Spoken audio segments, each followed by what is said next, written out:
I can't believe we have to make this commercial. It's ridiculous.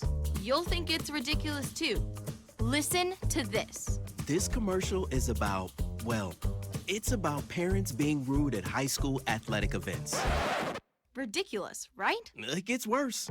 Studies show more than 75% of new high school officials are quitting because of bad adult behavior. So now there's a shortage of refs here in Idaho, in almost all sports. No officials means no more games. Is that what you want for us? Come on, parents. It's time to grow up. Cheer for your team. Be proud of your children. But stop being so ridiculous. And don't make us run another commercial. Because we will. This message presented by the Idaho High School Activities Association and the Idaho Athletic Administrators Association, reminding you to always practice good sportsmanship. Welcome to the Ryerson Family Backyard Games. There will be obstacles to face and challenges to overcome. Are you ready? Taking the hard path isn't always easy. It takes courage and determination to do hard things. Quitting tobacco and vaping is possible. You decide when. We'll show you how. Learn more at projectfilter.org or call 1-800-QUIT-NOW. We're Valley-wide cooperative. For 100 years, we've been your first choice for residential and commercial propane, fuels, oils, and lubricants. We service HVAC, install water heaters, propane tanks, and accessories. And yes, we'll even deliver right where you need it. Because for us, serving is more than a job, it's a way of life. We are proud to employ your neighbors and to be a cornerstone of your community. We're Valley-wide. Yesterday, today, and tomorrow. We're here for you. Former regional champ and back end training. That's commitment. Ow! Oh, tough start. This is not as easy as it used to be, folks. And she's off. Obviously pushing through some pain. Every muscle is begging her to stop. How's she doing this? I'm not even sure she knows. Look at her go. And stop. Come on. And go again. It's literally the home stretch. Whoa! She made it. Feel the elation. What fuels that kind of fire? I am Kevin, and I'm from Idaho Falls. It's important for the disabled to be vaccinated because of COVID. I chose to be vaccinated because I didn't want to be sick or in the hospital. Getting the vaccination, my experience was painless and worth it. It was a very wise choice. Look at that. The unmistakable swagger of someone fully covered with health insurance through Your Health Idaho for as low as $0 a month. If you're as speechless as I am right now, say nothing. Welcome into this IdahoSports.com GameStreams production of the 2022 Idaho High School Football Playoffs tournament coverage presented by Project Filter, Your Health Idaho, the Idaho Department of Health and Welfare, and the Idaho Transportation Department. Today's game also brought to you in part by Valley-wide Cooperative and your local Toyota dealers. It's Sugar-Salem, it's Teton, it's a 3A semifinal. It's an opening kickoff return for Jerem Husevelt of Teton out to the 18-yard line where it'll be 1st and 10 for the Timberwolves. Hi, I'm Brandon Baney. That's Lance Taylor. Here we go, a rematch of conference rivals in the Final Four. That's right, and I'll tell you what, Jerem Husevelt might have got another 10 to 15 yards out of that if it wasn't for a good ankle tackle by Cash Harris, who got him back there. Husevelt, very good returner. So is his brother. Of course, we'll see more of that as we go on. 1st and 10 for Teton from their own 18-yard line, working left to right here in the opening quarter of action. They throw it in the flat left side. That is off the hands of Thomas Husevelt, the electrifying junior running back, 2nd and 10. Yeah, you're going to hear the Husevelt name a lot tonight, just because both of those brothers, one a junior, one a senior, have such a large role to play on this team, both offensive and defensively. What a revelation it's been at Teton High this year. Screen pass, Ashton Gunther on the near side. Gunther will take it across the 25 out to the 26-yard, or across the, to the 26-yard line where it'll be 3rd down and 7. I'd have to say if there's a couple less heralded players on these teams that might step up and make a huge difference today, Gunther is one of them. I think he's the one for Teton that has the ability to catch people off guard. They will fake the sweep, go right up the middle. Jack Nelson, the quarterback, 50, 40, 30, one man to beat, 10-5, touchdown, all the way, 74 yards to the house for Jack Nelson on the QB draw. It looked like he was 20 yards into that run before Sugar ever even realized that he had the ball and was headed up the field. You had guys engaged in their blocks, and all of a sudden, there goes Jack Nelson. Nobody was going to catch him. Nobody even close, nobody even in the same zip code. And now a point after try with 11:29 to play in the opening quarter of action, and a very early lead for Teton. The extra point is through, and so 7-0 lead for the Timberwolves just 30 seconds into this contest. This 3A semifinal game on IdahoSports.com is brought to you in part by Dallas Hill with Silver Creek Real Estate Group. He's Eastern Idaho's best choice for all your real estate needs. Dallas Hill has the experience and expertise to give you the upper hand through every phase of your transaction. He focuses on helping people reach their goals when it comes to buying, selling, or investing in real estate, and Dallas will work hard for you. Visit him online at DallasHillRealty.com to start reaching your goals today. Call Dallas directly at 208-710-9128. That's Dallas Hill with Silver Creek Real Estate Group, where helping people is my passion. Go Diggers from Dallas Hill Realty. Also, Idaho Housing. If you're an Idaho homeowner and have fallen behind on your mortgage because of the COVID-19 pandemic, help is available. The Idaho Homeowner Assistance Fund can help you get back on track. Check your eligibility and apply today at idahohousing.com/HAF or call 888-991-2166. 31 seconds into this ball game, and Teton has already scored more points than they scored against Sugar in their first meeting this year. That was a 56-0 win. 56-6. Yes, 56-6 for the Diggers. That was a game I was at, Lance, and so were you. On the return for the Diggers, out to the 29-yard line. Nice return by Tate Cutler. And it'll be 1st and 10 now for the Sugar-Salem offense, led by senior quarterback Danny Neal. We did that regular season broadcast between Teton and Sugar, and we kind of gave him the unofficial nickname of the General because he just gets his troops lined up and marches them down the field. Yeah, he does. He's been a good quarterback, and he has made a drastic difference from last year to this year. He always had a good arm. Last year he struggled with his accuracy. This year did not throw an interception until last week, and even that one was questionable to a lot of the people who were there. They thought they saw dirt come up, or pellets, I should say. 1st and 10 for Sugar from their own 30-yard line, working right to left here in our opening quarter of action. Neal back to pass on 1st down, throws a bullet. It's caught at the 40 and out to the 41-yard line. Strong delivery to Caden Summers, the tight end. That is enough to move the sticks, an 11-yard gain and a 1st down. Well, one of the things, when your accuracy picks up, you give yourself a lot of options. That was his check down receiver that time. And anytime you have a kid that's coming across, you can't get it to your long one. When you trust yourself, you can get those kind of passes off, and they tend to work out for you. 7-0 lead for Teton on the 76-yard touchdown run by quarterback Jack Nelson. 10:55 in counting opening period of play. 1st and 10 for Sugar from their own 41. Handoff Carson Harris right side, picks up 2, and that's it.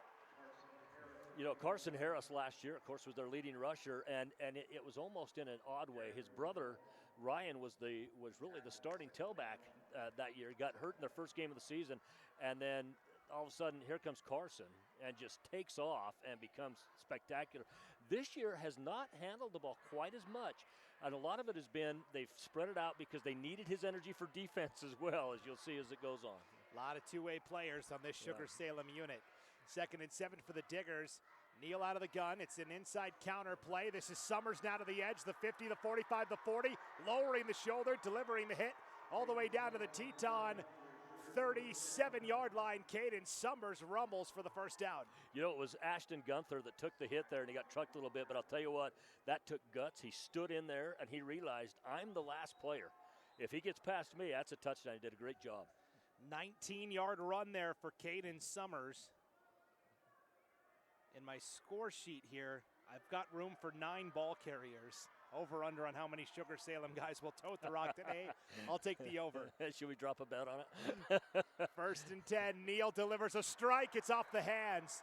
Intended receiver at the 20-yard line, Tanner Hawks.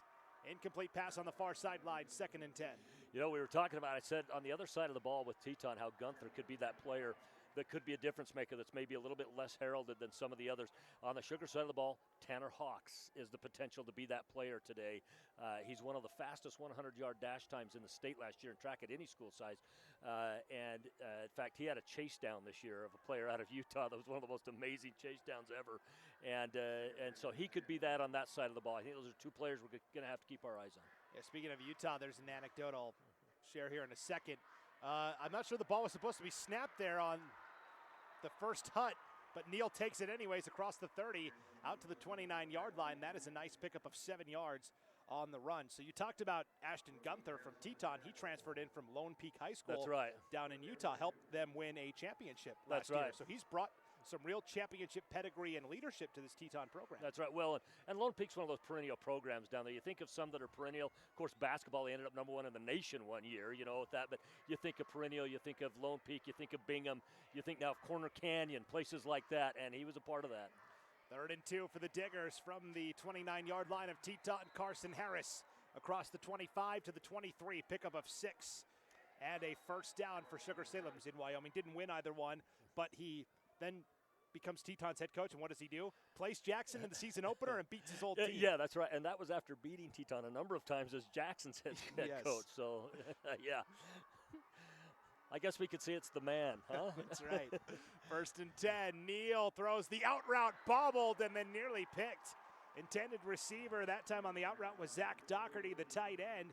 And then a great, strong finish from Teton defensively as well. They nearly got their hands on the INT. Yeah, they did. It was a good pass. Cross the middle, a little bit of sauce on it.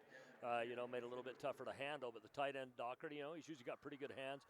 But good defense again, putting pressure on Neal and making him maybe get rid of that pass maybe a step or so earlier than he was planning on doing. That was Boston Gunther, the junior corner, who nearly came away with the interception for Teton. It's now 2nd and 10 for Sugar-Salem. Ball at the Teton 23. Neal out of a shotgun, rolling out right side. 8:35 to play here, opening quarter. Sugar down 7-0. The throw is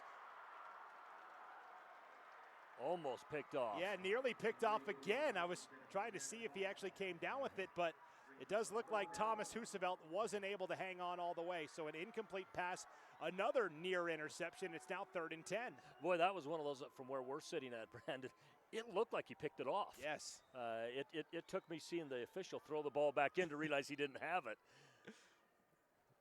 8:32 to play, opening quarter, opening drive here for Sugar-Salem, down 7-0 already to Teton. Sugar-Salem got to the championship game last year where they fell to Weiser in an overtime classic, and they have been motivated to get back ever since. 3rd and 10, Neal out of the flat wheel route complete. That's Josiah Bosco inside the 10, all the way down to the 8. That is a gain of 17 and a first down. Bosco's really been one of those players, Josiah, this year, or Joe as he goes by, that kind of came out of nowhere this year. He'd been playing in the program on the team. Of course, the Bosco name's a big name in this region anyway, with Robbie Bosco being the quarterback in BYU's national championship team. Relatives, by the way. But he has really stepped up and surprised a lot of people this year.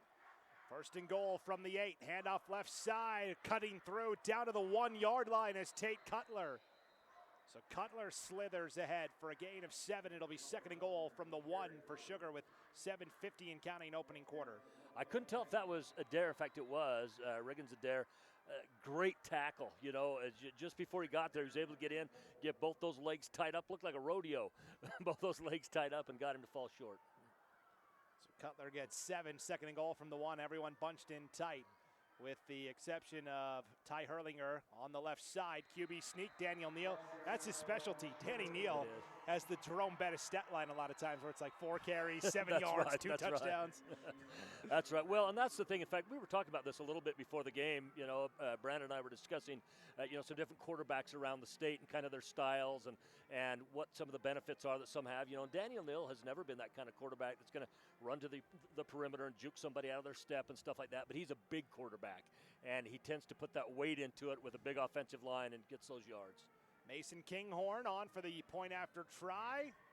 Nails it. Kinghorn, part of that Sugar-Salem boys soccer team that went to state and did pretty well for themselves once again. So we are tied at 7-all here with 7:30 to play in the opening quarter of action. Tonight's game brought to you in part by Pro Pete Fertilizer. They're an enviro-friendly product that reduces leaching, Pro Peat can help replace organic matter back into the soil. Peat-bound nutrients release when plants need them. Carbon 90 Plus binds nutrients to the natural carbon of peat moss, encouraging steady plant growth for healthier turf with less mowing and thatch. Pro Peat is a great product for turf and ornamental applications. Uses range from lawns and gardens to shrubs and trees. Pro Peat wants to wish the Diggers good luck in the state tournament. Tonight's game also brought to you by Fall River Propane. They serve all of the Upper Valley as well as Island Park with the highest quality, hottest burning propane at competitive prices. Their industry-trained and certified service staff offers more than 70 years of experience. Fall River Propane services all makes and models of propane fireplaces and stoves. Fall River Propane is your full-service propane provider for homes and businesses. Check them out at fallriverpropane.com or call anytime at 800-632-5726. Fall River Propane. Experience the difference. So here we are, a kickoff for Sugar-Salem will be returned by Jerem Husevelt at the 5-yard line, out to the 15 and to the 21-yard line, where it'll be 1st and 10 for Teton. Yeah, same thing as last time. Husevelt with the return, Cash Harris with the tackle. It's like those two. I wonder if they're friends on Facebook. And they keep telling each other, "Okay, you go middle, and I'll go ankle tackle," or you go outside. Well, I'll tell you, they're probably not friends on Facebook, but maybe Instagram. Yeah, it's okay. I aged myself just a little bit talking about Facebook, but you get the aged point. Yes. 1st and 10 for the Timberwolves from their own 20-yard line. Penalty flag comes out. Teton in the road whites with the maroon pants, the shiny maroon helmets as well. Looks really good, real clean. Sugar, of course, in the all blues. Blue jerseys, blue pants, white trim down the sides, white letters and numbers, the white helmets. Look just like the Duke Blue Devils.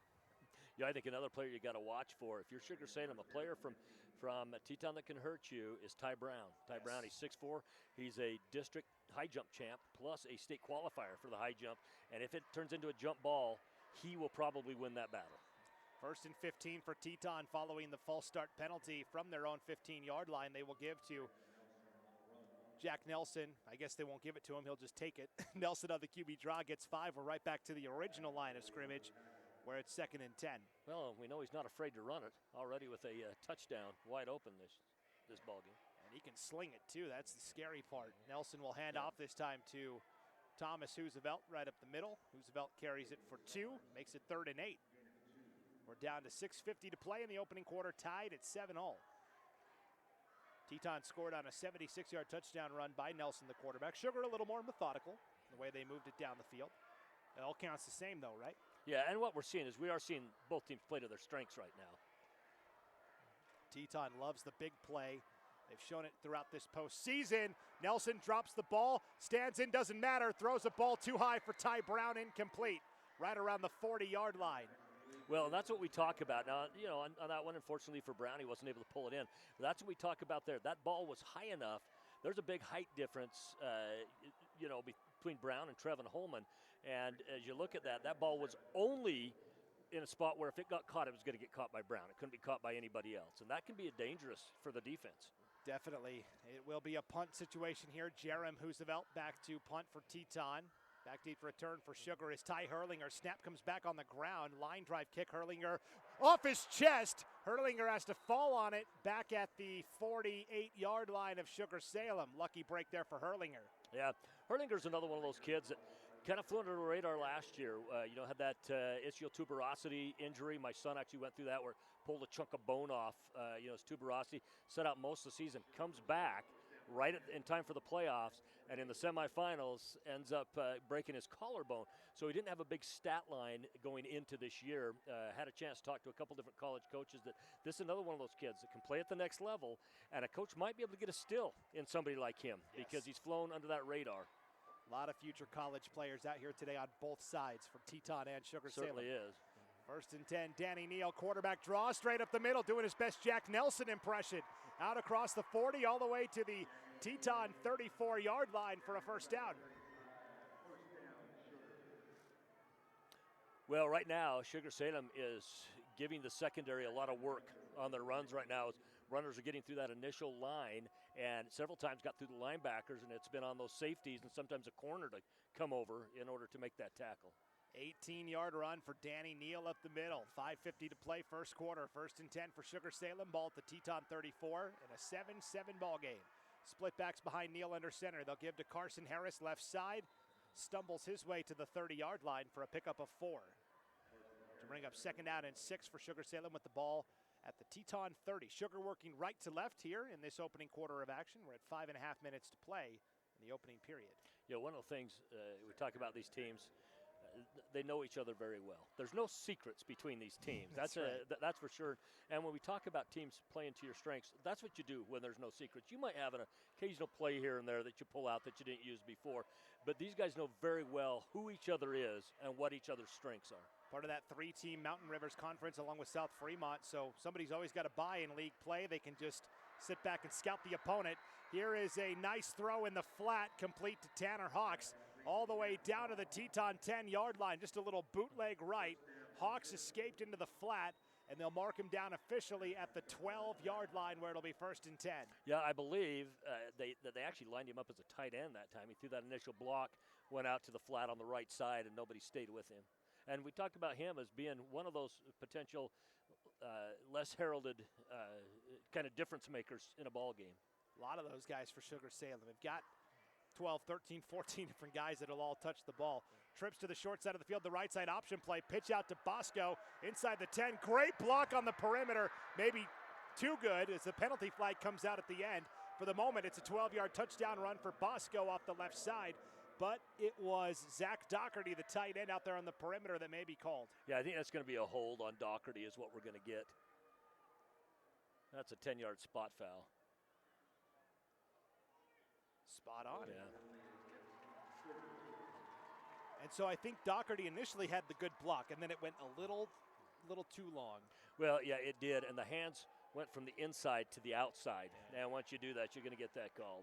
So that moves it back to the 15-yard line of Teton, where it's 1st and 13 now for Sugar-Salem. 4:20 to play first quarter, tied at 7-all. Trips to the left, single receiver is Hurlinger to the right. He'll be one-on-one with Thomas Roosevelt. We'll keep an eye on that matchup. Neal back to pass, option play again. We'll pitch it to Bosco, right side this time. Bosco this time all the way into the end zone for the Sugar-Salem touchdown. Hurlinger out on the perimeter, held his hands up like, look, see, I'm not even touching my guy. You can't call me for the hold there. And so Bosco from 13 yards out gives Sugar-Salem a 13-7 lead. Well, and actually that time didn't bite in with Neal before he did the pitch on that. He didn't bite. He stayed with Bosco. The problem was the speed of Bosco was different that time, and he was just not, even though he didn't bite, he was not able to gain that angle on him. So 13-yard touchdown run on the option play. Neal pitches it to Bosco. And now it's Mason Kinghorn on again for another point after try. With 4:02 to play, first quarter of action. Snap down, kick on the way, and it doinks off the left upright and misses. You don't see that often from Mason Kinghorn, but this is something we've talked about all weekend long, Lance. When you get in here to Holt Arena, it's a college facility. The goalposts are narrower than your standard outdoor high school field. That's right. Well, and then on top of it, you had Jerem Roosevelt, who was able to come off that edge, got in there, dove after it, and sometimes that, you might have to make that last kick or that last swipe with your foot just a little quicker. It was a great defensive effort by Roosevelt to get in there. I think maybe his disruption might have even caused that. Yeah, definitely. And so 13-7, Sugar on top with 4:02 to play, first quarter of action. Tonight's game brought to you in part by Grand Peaks Medical Center. Grand Peaks, your community health center, is proud to support the local athletes and keep them healthy on their road to the state championship. Grand Peaks, located in St. Anthony and Rexburg, provides affordable medical, dental, behavioral health, and pharmacy services for the entire family. Their healthcare providers and staff are highly trained and experienced in all areas of primary medicine, obstetrics, family dentistry, behavioral health, and prescription services. Grand Peaks is committed to establishing a personal relationship with each patient and providing affordable health care for your family. Visit grandpeaks.org online for a full list of services. Good luck, Diggers, from all the staff at Grand Peaks. I went in there a couple days ago. I tore my calf up, got the boot on my leg right now, and I didn't even notice. They helped me out. You pull that look off very nicely, Lance, and here's a nice look pulled off on the short kickoff. A nice return by Wade Coons, the senior. And Coons will return it out across the 40, where it'll be 1st and 10 for Teton. I'm glad to see Coons. in it. You know, he's the one that got up late on that one play early on in their previous series, and I wasn't sure when he came to the sidelines, you know, if it was just a stinger or what it was. He did get off on his own power. It's good to see him back in the ball game. So Coons on the return. It's 1st and 10 for Teton from their own 40-yard line. Trips to the right. They fake the handoff on the read option play, and Jack Nelson wishing he had given it up because he's brought down for a 5-yard loss. Surging through to make the stop for Sugar-Salem, Ryan Bingham. Yeah, Ryan Bingham's kind of one of those man-child kids. He's one of those kids that he isn't the biggest of the linemen, but you get in the weight room, and that kid has kind of that freakish strength, you know, that you say you shouldn't be that strong for your size. 3.5 to play first quarter, 13-7 Sugar lead. 2nd and 13 for Teton from their own 37. Nelson back to pass, has time, delivers a strike. It's caught Ty Brown at the 50, right at the 50 where the first down marker is. That's for 13 on the nose and a first down. Yeah, Ty Brown, so dangerous.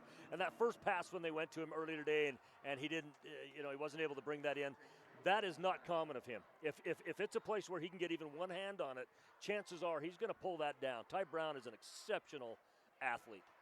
1st and 10 for Teton, ball right at the 50-yard line by that Idaho State University logo. Nice spin move on the run.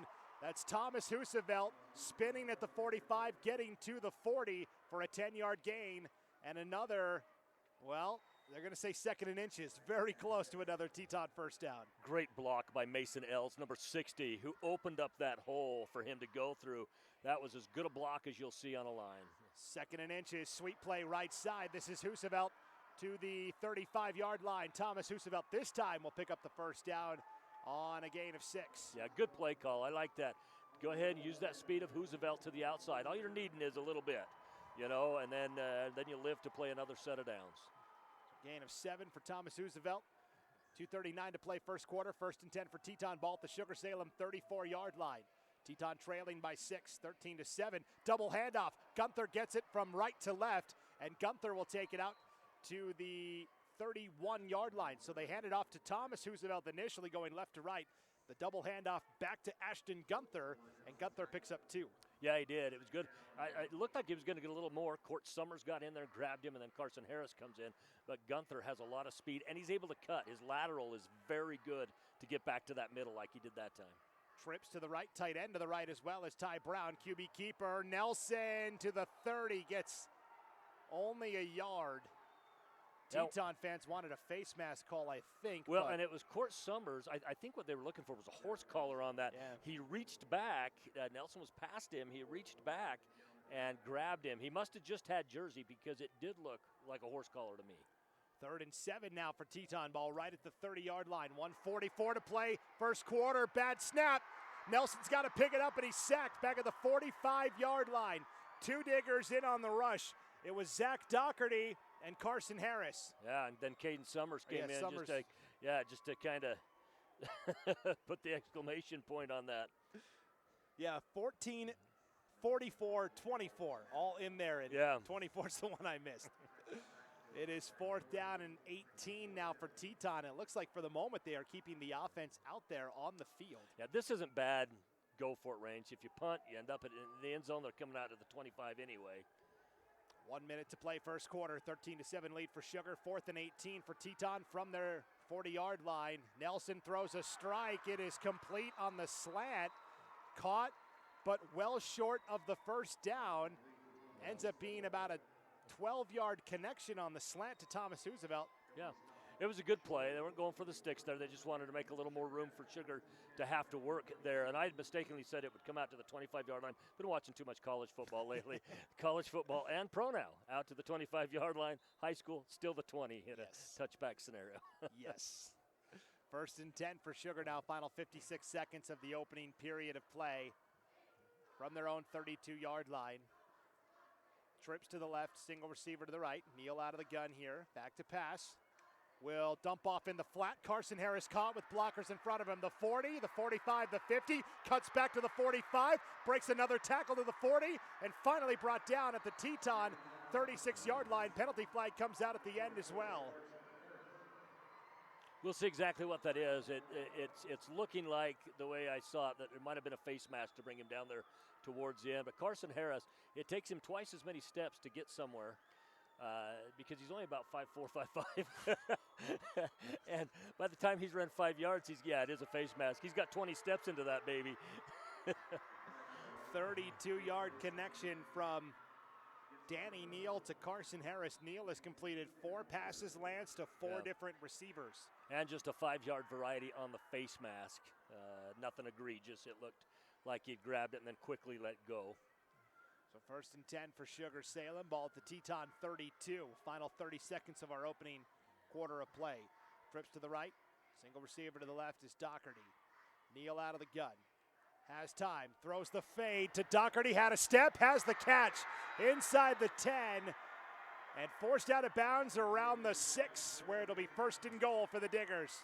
Yeah, right now that's a mismatch that they have, because right now Wade Coons doesn't have the height. It's kind of what you're seeing on the other side with Ty Brown, where Sugar doesn't have the height to keep him from getting that. That's the way it is with Zachary right now as well. 6'5".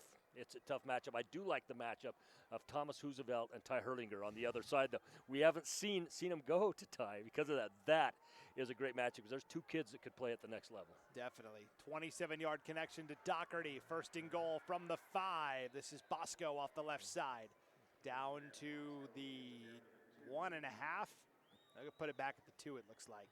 So did you ever used to watch Seinfeld? Oh, yeah. Did you remember the episode where George, they're trying to get him to give up his pin for his card, Oh, yeah. And the pin is Bosco. Remember, like yes. the old chocolate. The password was Bosco. It was That's Bosco. Right. Yes. Oh, that's a good memory here. There you go. We bring up the stuff that really matters during a game. That's right. Well, speaking of Seinfeld, popular in the 90s, the only state championship in Teton history came in 1999 when a guy named Dwight Richens was the head coach. His son, Tyler Richens, now the head coach at Sugar. The way That's it all right. comes full circle. End of the first quarter, 13-7. Teton lead is, Sugar-Salem lead is 6. Tonight's game on IdahoSports.com, brought to you in part by Stone Ridge Dental. At Stone Ridge Dental in Sugar City, Dr. Carpenter provides his patients with the most up-to-date dental treatment, including CEREC, same-day crowns, implants, and more. With their kind staff, family-friendly setting, and relaxed atmosphere, you and your whole family, including the kids, will feel comfortable throughout your visit. Stone Ridge Dental offers convenient hours to accommodate your busy schedule. Call Stone Ridge Dental in Sugar City at 208-656-2000 to schedule an appointment today, or feel free to visit the website at www.astoneridgesmile.com. Tonight's game also brought to you in part by Harold Harris Construction. Since 1963, Harold Harris Construction has been a family-owned and operated construction business serving all of southeast Idaho and western Wyoming. Harold Harris Construction proudly supports Sugar-Salem athletics and wants to wish the boys good luck at state. Go Diggers. Of course, Harold, better known as Ole, just passed away about a month and a half ago. Big loss to that community. On 2nd and goal from the 2 to start the first quarter, 3 seconds into the action. It's a 2-yard touchdown run. Carson Harris.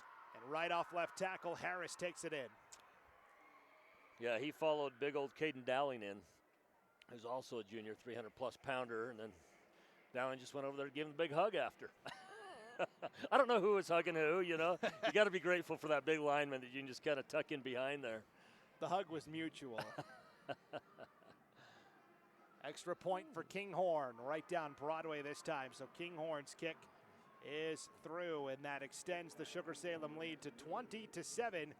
Just 3 seconds into our second quarter of action. You had mentioned Dwight Richens. Just want to say something real quick. Sure. You look at how these teams, and of course he helps with the Sugar program now. He actually coaches the freshmen or the C team, but helps with the varsity and has all this experience, and you see it when the Teton fans come over, and vice versa, the respect that he has for that community and that they have for him having done that. But even more so, this is a man that with all the conflict that was going on in Afghanistan was coaching at Shelley, led them to a state championship as well, and took a year off as part of the military to go over and fight. Yes. And gave up his coaching position at that time to do so. With Veterans Day having just passed us, this week, that's something that I felt probably should be brought up. Yes, a great reminder. Long and decorated military career for Dwight Richens. Yeah, and Tyler as well. Yeah. Yes, I was going to say I knew Tyler also had served. So that's a great storyline for sure. So Sugar up 20-7, 11:57 to play here in our opening half of action. We're into the second quarter. Been watching too much college hoops lately. Opening half, right? That's First right. half, second half. That's right. Idaho State Bengals went to BYU, gave the Cougars all they could handle and then some, no doubt.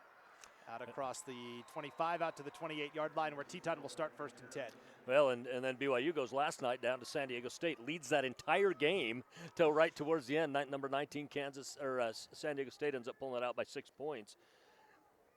But I think Idaho State's got a bright year ahead of them. Of course, Colby Lee, played at Rocky Mountain, then played at BYU for a couple years, is now up here after taking a year off. He's up here at Idaho State, doing a very good job as well.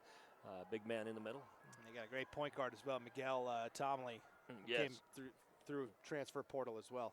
1st and 10 for Teton from their own 28-yard line. Teton now working right to left in the second quarter. Thomas Roosevelt off and running. Spin move and a sprint into the secondary. One man to beat him, and that man does bring down Roosevelt at the 22-yard line. Great sprint speed from Trevin Holman to track him down.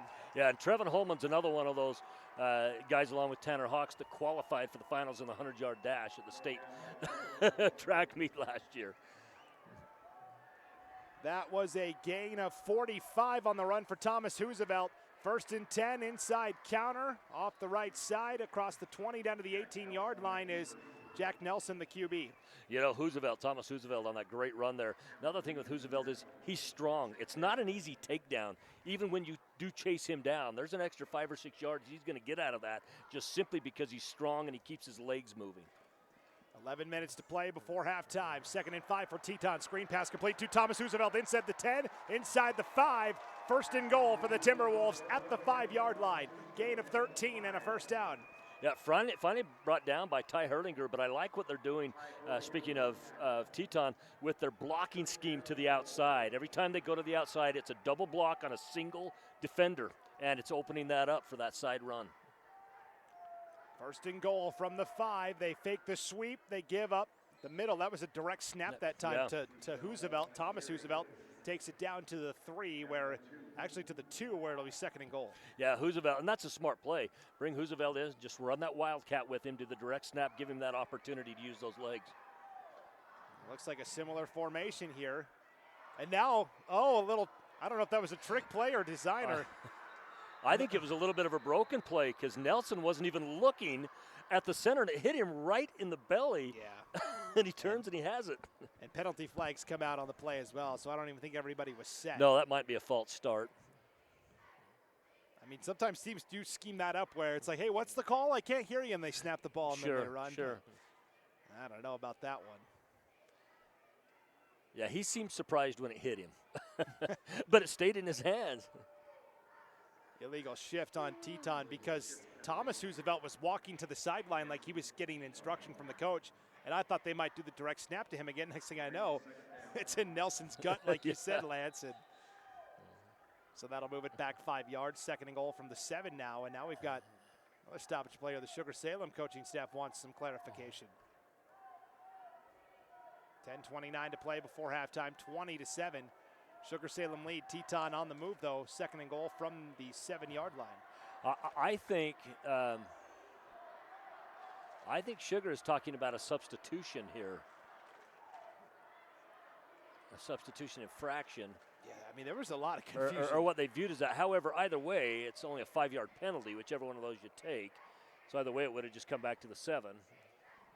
6 in one hand, half a dozen in the other. That's right. Except that then whoever made the illegal substitution maybe would have to come out of the game potentially. However, I as long as this discussion is taking, I'm not quite sure. So Paul Kingsbury, he's got the binoculars, Lance. He told me that he thinks it's about the ball placement. Okay. Where they're placing the ball at. So they are going to move it up to the 6. Well, I can't imagine Sugar went out there to have them move the ball up to it as long as they were talking there. Yeah, well. They're just really honest. All the coaches in all these games are just. No, trust me, it was a touchdown. I'd love to get. And it's 3rd and goal from the 6 now. Loss of down as well. So 3rd and goal from the 6. Nelson, backside screen, caught at the 5, caught at the end zone. Thomas Roosevelt from 7 yards out. Beautifully designed backside screen. Yeah, and I'll tell you, who you credit that touchdown to is Ty Brown. Ty Brown with a fantastic block on Josiah Bosco that pulled them in. And every time they've done that, they've had a single defender out there to throw that block on. Usually they've had double blockers out there on a single defender. This time, Bosco was the only defender, and Ty Brown just made a great block. Adrian Quezada, extra point is through. Excellent extra point, too, because it was a bobbled snap.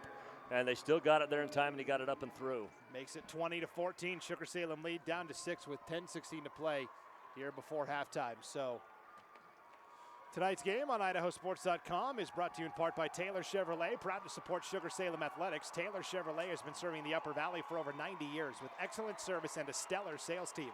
Taylor Chevrolet is the home of oil changes for life. That's right. Buy any new or used vehicle and never worry about your oil again. Taylor Chevrolet is your Southeast Idaho auto leader with a wide selection of Chevrolet, Buick, and Cadillac models. Come in today and get the vehicle you want with oil changes for life. Stop by their Rexburg location or visit their website at www.taylorchev.com.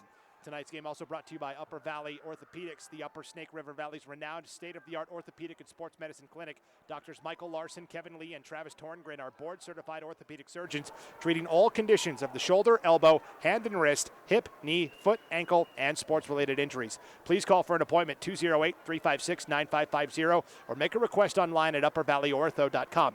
Upper Valley Orthopedics in Rexburg is a proud supporter of Sugar-Salem athletics. I was just into Kevin Lee a couple days ago with my son. Yes. Had an opportunity to get him. Then, of course, I was down with Grand Peaks, one of our other good sponsors, Yeah, for my little injury. You're hitting them all, Lance. Yeah, I'll tell you a little story about some of our advertisers here in a moment as well. Yeah, and I hope you got good insurance with all these medical visits. That's right. Great return out across the 35 and the 40.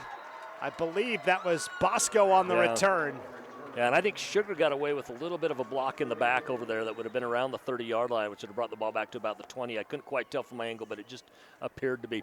Yeah, you know, we love our advertisers at IdahoSports.com, and I've always made a point. I'm a big fishing junkie, so during the summer I go around and see a lot of these smaller communities during the summer as I'm fishing up through central and northern Idaho and all that. And I always try to make a point to stop into places that have advertised with us and just, you know, see what it is. And it's been so fun being able to do that and seeing some of these smaller places and the good advertisers here. Great opportunity for sure. 1st and 10 for Sugar from their own 40, working left to right here in our second quarter of action. Carson Harris right up the middle across the 45 out to the 48-yard line for a gain of 8 on first down. Carson Harris kind of gives you that front end running there. You know, Carson can beat you to the outside if he's going to the 2 or 3 gap. He can do that angle on that. He's not as much of a kid that's going to go and hit the edge like a Bosco is or like a Tanner Hawks, but he can run straight ahead, and that center of gravity is like a weeble wobble. It's just tough to bring him down. 2nd and 2. Neal play action hit as he throws. It's intercepted. Picked off by Teton at the 45-yard line. Brig Ashton makes the interception. And that interception caused by number 4, Jerem Roosevelt, who got right in, hit the arm just as he was throwing, and only the 2nd interception of the year thrown by Daniel Neal, but a great defensive assignment as Jerem Roosevelt came in and did what you asked of him to do when they get in the backfield. Put pressure on that quarterback, make him make tough decisions. That was actually Aiden Millard on the interception, the great linebacker for Teton. So Millard comes away with the INT off the pressure from Jerem Roosevelt, as you said, Lance. So it is 1st and 10 now for Teton with 9:25 to play here before halftime, down by just 6. Nelson back to pass, 1st and 10 from the 45. That ball came out, and they will rule it dead, an incomplete pass. Carson Harris otherwise scoops and scores that. Yeah, that was blocked as well. And, you know, from our side angle here, we couldn't quite see if it was blocked and was moving forward or blocked and it ended up being moving sideways. Otherwise, if it had come forward, that's an interception as well. You'd have 2 consecutive interceptions, most likely. 2nd and 10 for Teton from the Sugar-Salem 45. Teton working right to left here with 9:19 to play before halftime. Timberwolves down 6. 2 receivers right, single receiver left. Nelson slings it. That pass deflected. Nice job by Ryan Bingham to get his hand up and swat it away.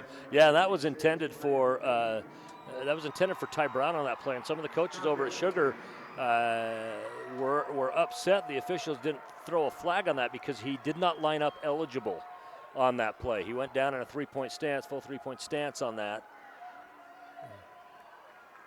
Now the Teton coach is having a discussion about something that Sugar did. They're pointing over to the Sugar side. Yep.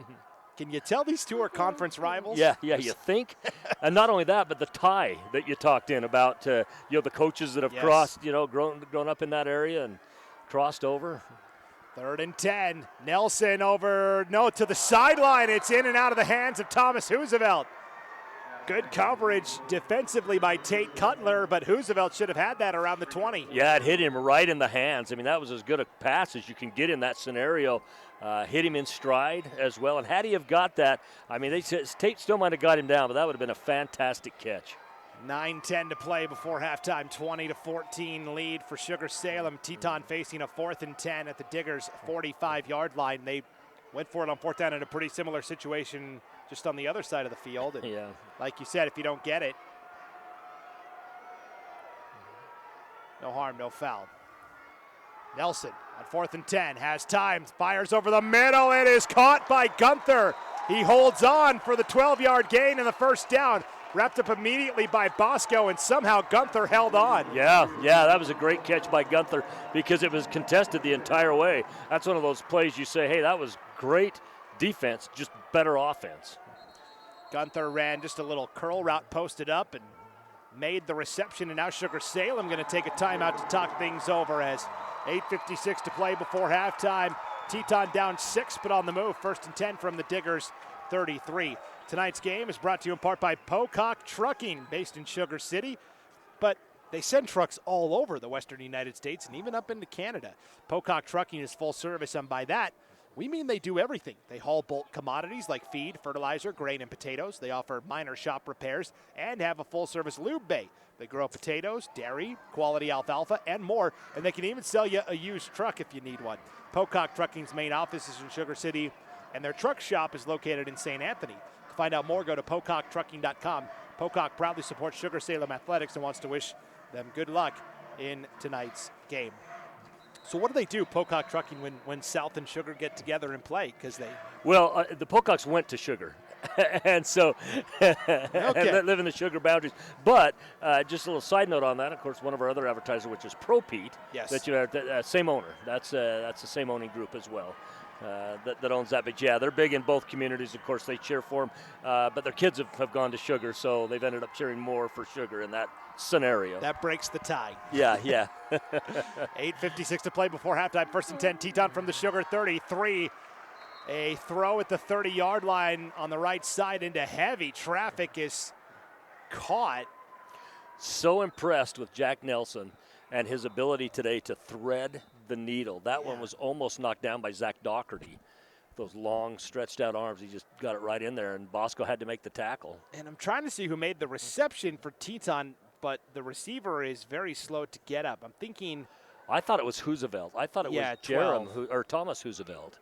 Yeah, I saw the one on the left side, and so the receiver, after a 3-yard gain, slow to get up. So it's number 11, which is Brody Hess. Oh, Brody Hess, the tight end. Okay, so Hess makes the grab for a gain of 3 and appears to be leg related. He might have twisted that when Bosco tackled him. It was kind of one of those tackle rolls, where you roll to the inside, and they're carrying him off. Yeah, 2 assistant coaches are holding up, no weight on either leg, as that is a scary sight for Hess, and hopefully he's all right. 2nd and 7, meanwhile, for Teton after that. Tonight's game also brought to you in part by Flam Funeral Home in Rexburg. They understand how difficult it can be when your family experiences a loss. Their professional and dedicated staff will walk you through every step of the process, helping you create a unique service that best fits your values and needs. Find out more by visiting them online at flamfh.com or give them a call at 208-356-5721. So after that, 2nd and 7 for Teton from the 30 of Sugar. They try the run up the middle, and it goes nowhere.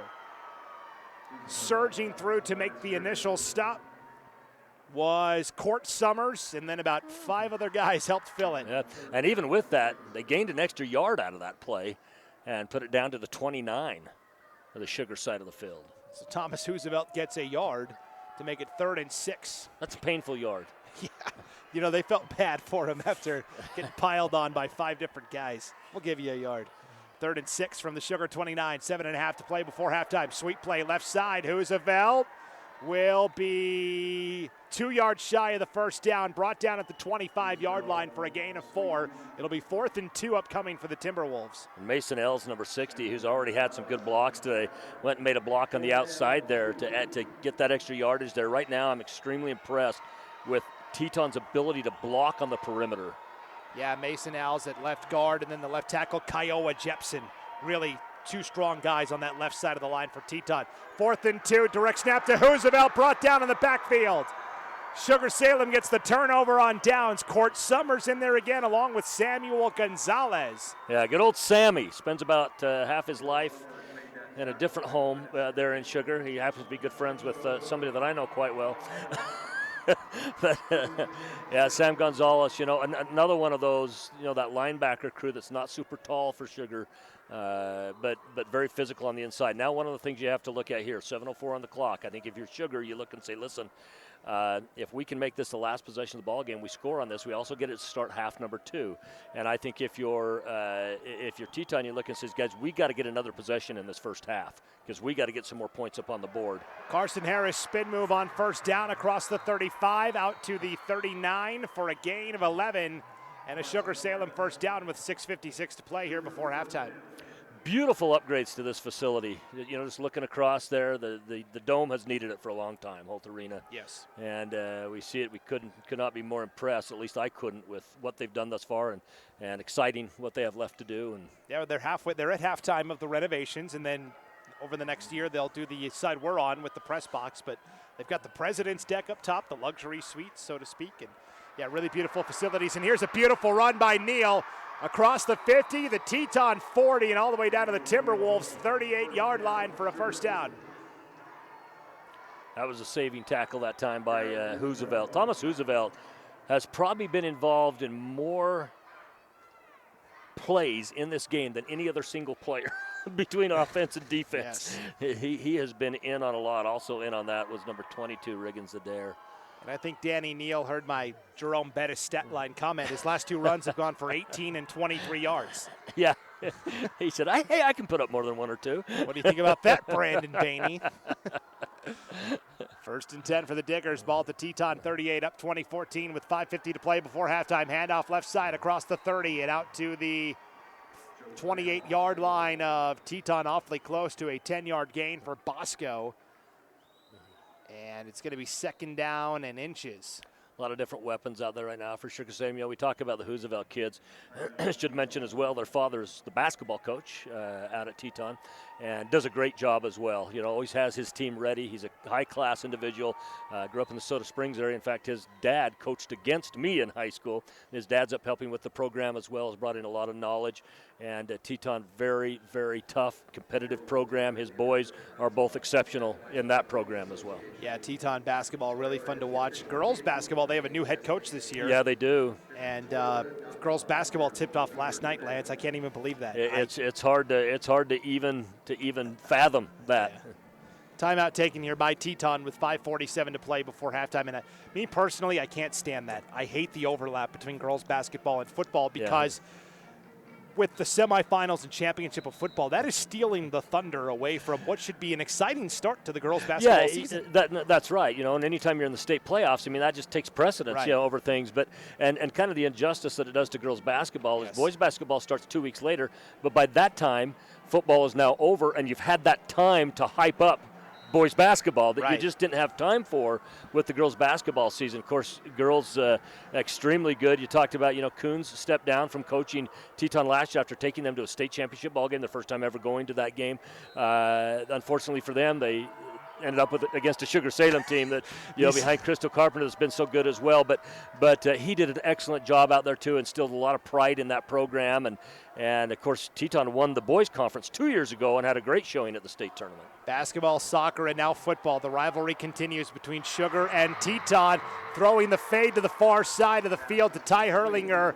Caught at the 5, but they say he's out of bounds. Hurlinger trying to plead his case, but won't win the appeal there. No, and Riggins on the defensive assignment there, and he did an excellent job of really kind of guiding Hurlinger to the outside. Now, the pass was a little wide anyway, so he did have to go out of bounds to get it, but I thought Riggins just did a great job defensively. And I like the play call there on 2nd and inches. Go for the home run ball. That's right. Why not? Now it's 3rd and inches.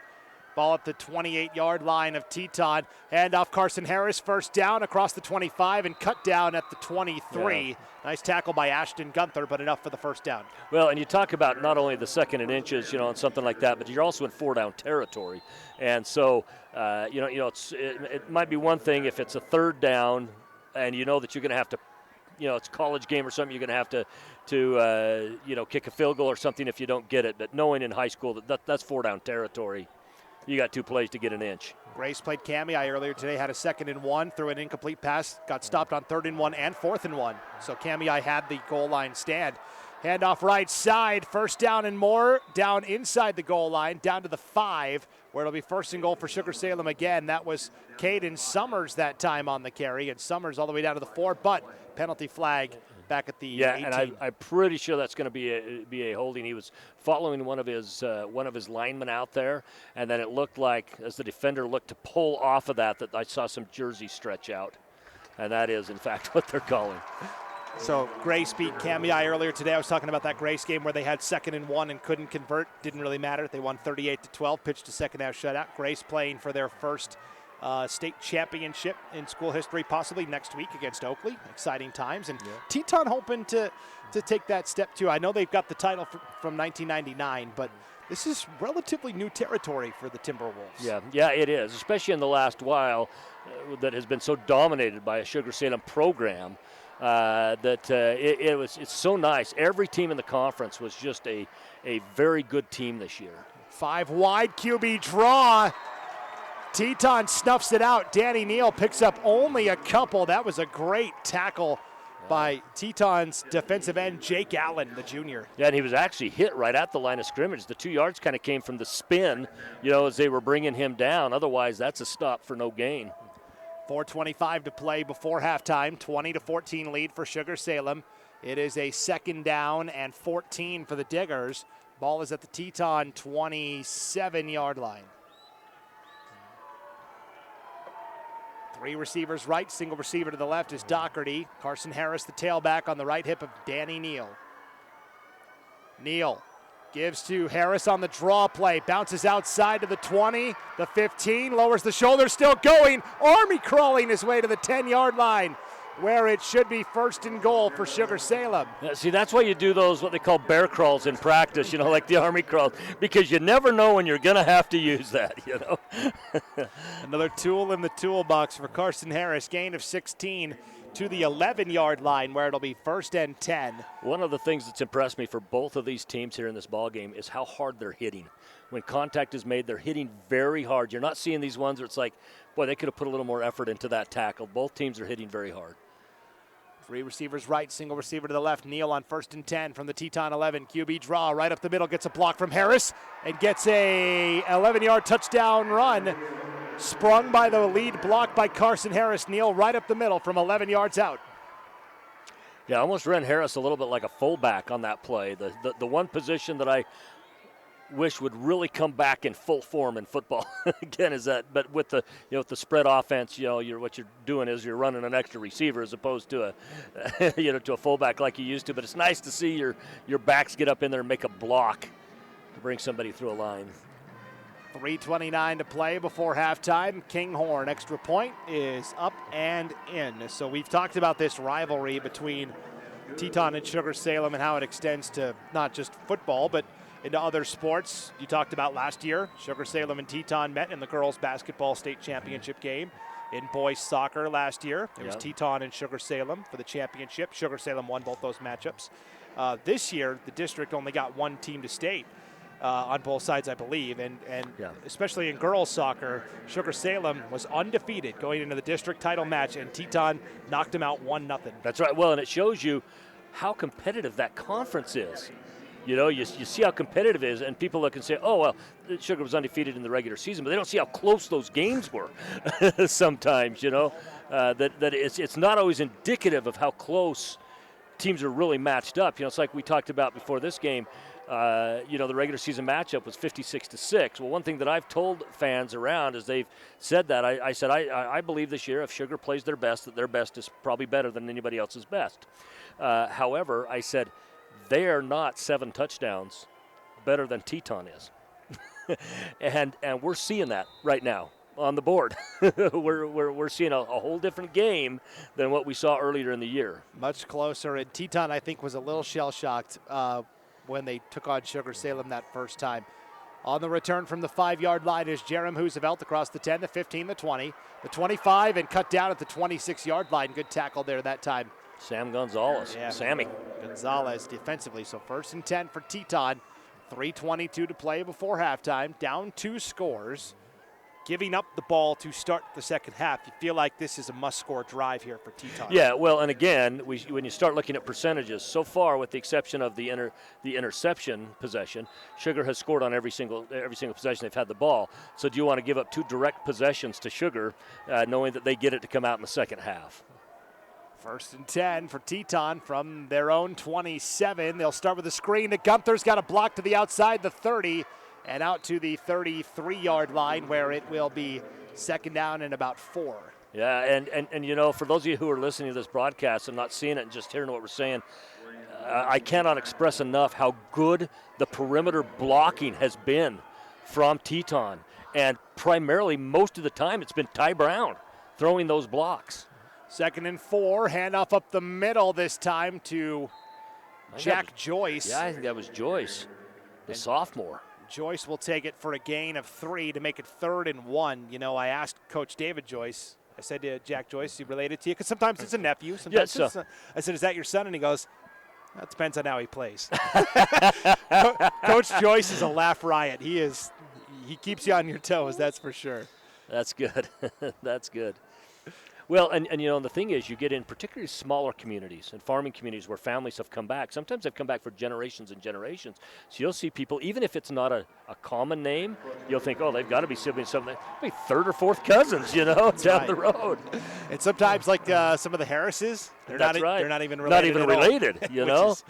For Sugar-Salem, of course. Encroachment against the Diggers there gives Teton a fresh set of downs. Yeah. See, in Sugar, you have families by the last name Galbraith. My wife was a Galbraith. There's 2 different families there, no relation. I mean, you have to go back like 200 years to find relation. That's crazy. Pass complete across the 50, the 40, down to the 35-yard line of Sugar-Salem. Nice reception by Thomas Hoosevelt for a 1st down. Luke Aldrich in on the tackle. He's usually a name that's called a lot during special teams, kickoffs and things like that. But I'll tell you right now, Teton doing exactly what they need to do inside these last few minutes of half number 1. 24-yard gain to Hoosevelt. Nelson has time, throws deep, looking for his man. Jump ball caught at the 10-yard line.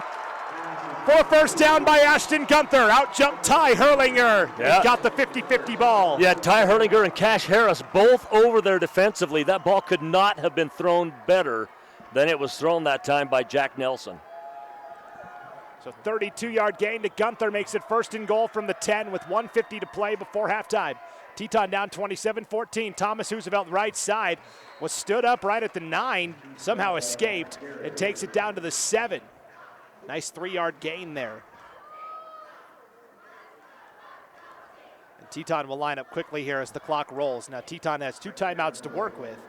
We're down to 1:30 to play before halftime. 2nd and goal from the 7. Well, one of the things that has benefited Teton is the ability to get up to the line quick as they're trying to get their offense set here.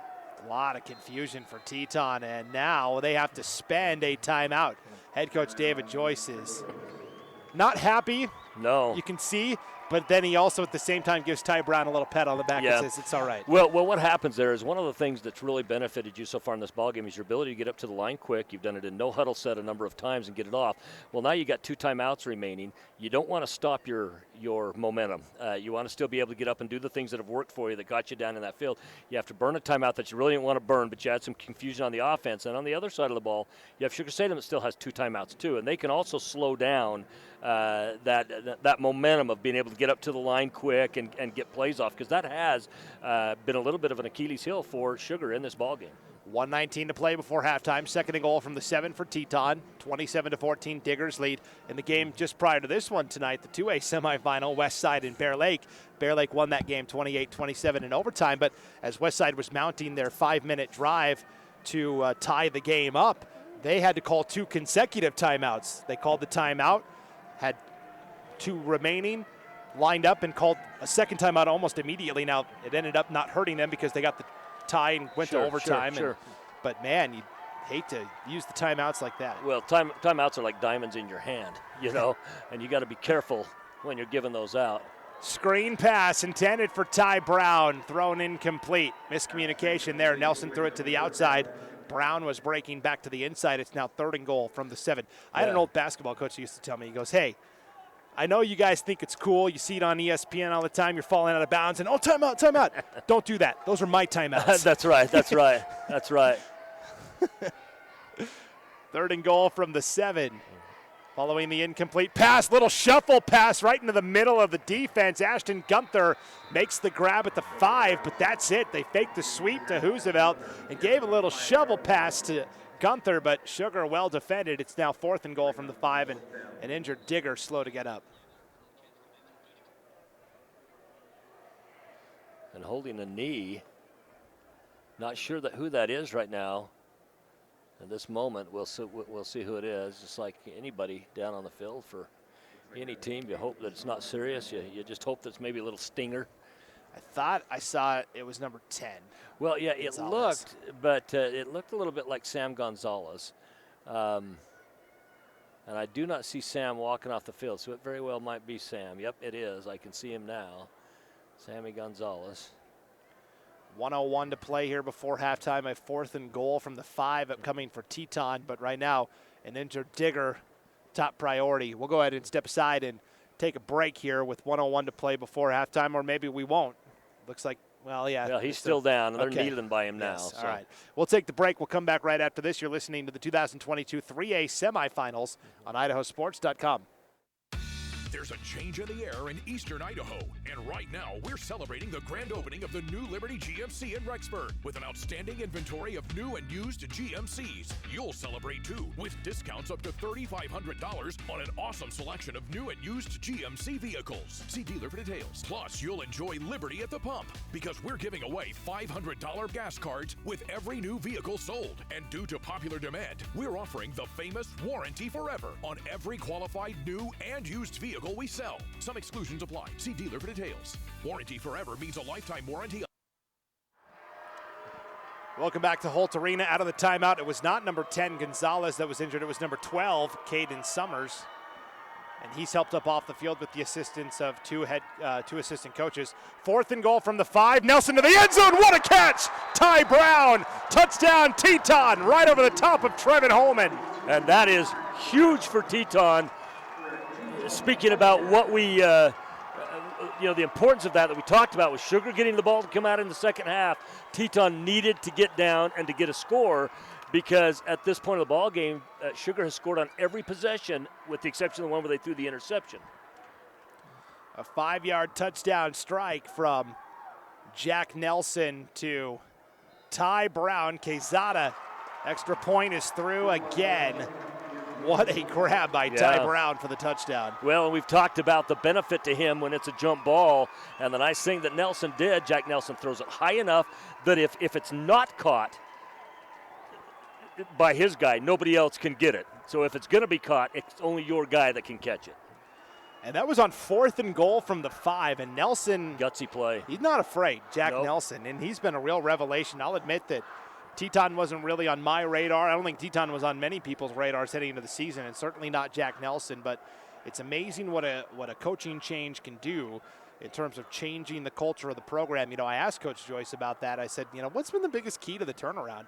And he said, honestly, it's the players. I mean, they're the ones that really stayed the same. I mean, I came in. They have to buy in. Right. If you get them to buy in, you do it. And when you think, you look at somebody like a Jack Nelson, somebody like a Ty Brown, both those players come back next year for Coach Joyce as well. Line drive kick will be taken by the Sugar return man around the 5-yard line. This is Tate Cutler. Cutler spinning across the 25 and out to the 27-yard line where it'll be 1st and 10 for Sugar with 44 seconds to go before halftime. And Coach Joyce also said that, you know, among his upperclassmen this year, it's really been the juniors that have taken the leadership reins. He said, yeah, you know, we've got some seniors and they're doing their job, but really it is this junior class that's taken the leadership role of the team. So, well, Joker Joyce, just a freshman, he'll be back. Jack Joyce, just a sophomore, he'll be back. So there's some good underclassmen on this team coming back. And if you're Teton, you got to be careful now because Sugar can score in 44 seconds. 1st and 10. They run a curl route to the near sideline, caught at the 36-yard line by Ty Hurlinger. That is a gain of 9 to make it 2nd and 1. He got out of bounds to stop the clock with 39 seconds. Well, and on a prevent defense, you want to get it in the hands of the guy that you know is going to catch the ball, and that's him, because in the prevent now, you're not going to have Roosevelt right on him. You're going to have him backed up about 5 yards to him. So you take that, and then all of a sudden, maybe you target a guy like a Tanner Hawks or somebody like that has that open speed down the field. How about this? Ty Hurlinger, the leading receiver for Sugar, that was his first catch of the night. That's right. First time we've called his name offensively. 7 passes to 7 different receivers so far for Sugar. Doherty can't haul it in at the 45-yard line. Incomplete. It's now 3rd and 1. And that is a couple passes tonight that have been right in Doherty's hands that he has not pulled in. Yeah, a couple of drops out there, and then, of course, the interception by Neal in the first half. But the 7 completions, like we said, have gone to 7 different receivers. It's 3rd and 1 for Sugar-Salem from their own 36-yard line with 33 seconds to play here before halftime. They've got to get to the 37 to pick up the first down, and they still have 2 timeouts to work with as well. Trips to the right, the short side of the field. Single receiver to the left is Doherty. Counter play, left side, Harris, first down the 45, the 50, into the Teton 49-yard line. Carson Harris will pick up the first down. Yeah, and I think we're going to have a hold. One of the benefits that Sugar has is having those 2 timeouts or left, not having had to burn those on that last possession. We are going to get a holding here on Sugar, and it's going to come back, and it's probably going to be at the original line of scrimmage, or just a little back. We might even be a 3rd and 12. The Teton fans in front of us are loving that. So the Sugar fans are on the opposite side of where we're broadcasting. Lance, I was joking during that West Side game right before us. We had the West Side fans on our side, and I said, the Maroons all blending together. West Side Maroon, Teton Maroon, I can't tell who's who. Well, and the same on the other side, because you had the Bear Lake Blue and then the Sugar Blue. They're both royal. And they come in, it's like, man, for a 2A game, there's a lot of fans here. We talked about when we were changing the teams on our scoreboard here on the laptop we used to broadcast. Well, we don't have to change the team colors. We just got to change the names. That's right. That's right. 27 seconds to go before halftime. Maybe Paul can pay himself a little less for not having to do as much work on that. That's right. 3rd and 11 from the 26 over the middle. Overthrew his man. They were looking for Hawks. You called it. Good time to get Hawks involved. Yep. But Hawks a little overthrown. It's 4th and 11, and Sugar-Salem will punt with 23 seconds and that's a scenario. Had that pass have been on, he's gone. No one's going to catch him on that. But and you've got to punt here if you're Sugar, because you're in field goal range right now for Teton, and great defensive stop by Teton. So 23 seconds to play before halftime. 27-21 Sugar lead. 4th and 11 for the Diggers from their own 26-yard line. Ty Hurlinger late onto the field to punt here. It is Thomas Roosevelt back deep to return for Teton, standing at his own 35-yard line. Coach Richens was still chirping at the ref a little bit over that holding call. He did not like that call. That's actually Ashton Gunther, the return man. Fair catch signal, penalty flag comes this in. This is going to be a personal foul penalty over there, as I believe it looked like it was number 48, and we do not have a 48 on our roster for Teton, but it was number 48 on Teton as he, after the play, hit James Chase from Sugar-Salem from behind. And I think it would be a block in the back, but it was after the play. I think it's going to end up being a personal foul. So 48 is Boston Gunther, the junior defensive back. Yeah, it is. They're going to call it targeting even. Yeah, you can't do that if you're Teton. You can't, because now instead of having the ball around the 36, it's going to move it all the way back to the 22 with just 16 seconds to play before halftime. Yeah, and the thing is, you only had half the field to go in a scenario that they would have been in, roughly half the field. And when you got someone like a Ty Brown that you can throw a jump ball to, you got someone like a Roosevelt that is as fast as he is, what you've done is you've taken away that big play opportunity, because now if the defense goes into a prevent, they can stop you from doing a big play. They'll give up the short stuff on that. 16 seconds to go before halftime. Teton does have one timeout remaining, down 27-21, 1st and 10 from their own 22, working right to left here. Nelson out of the gun, man in motion. They will hand off here to Thomas Roosevelt across the 25 to the 26. And Teton may be content to just run it out and get to halftime. That's exactly what's going to happen. So a 4-yard gain for Roosevelt, but that will be all she wrote for our first half of action. So a pretty good one, Lance, here in the rematch. A trip to the 3A state championship game on the line where the Homedale Trojans await. We all know about Homedale and Sugar-Salem, but yeah, there's a little bit of history there. Yeah, just a touch. Teton saying, hey, we want to crash the party, and they're within 6 here at halftime, 27-21, Sugar-Salem with the lead. We will be back with the halftime show right after this on IdahoSports.com.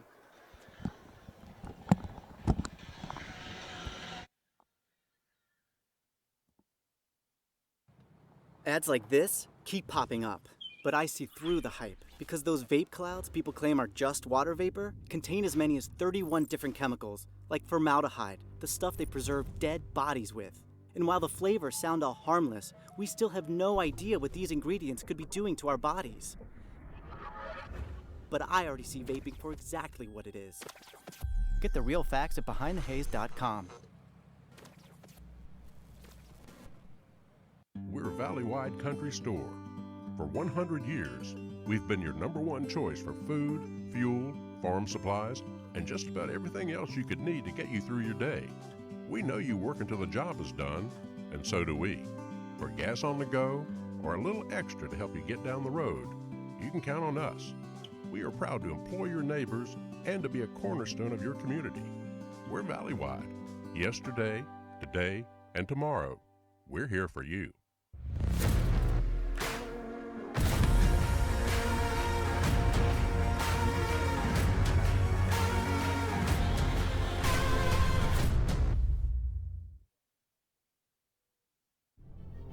Look at that. The unmistakable swagger of someone fully covered with health insurance through Your Health Idaho for as low as $0 a month.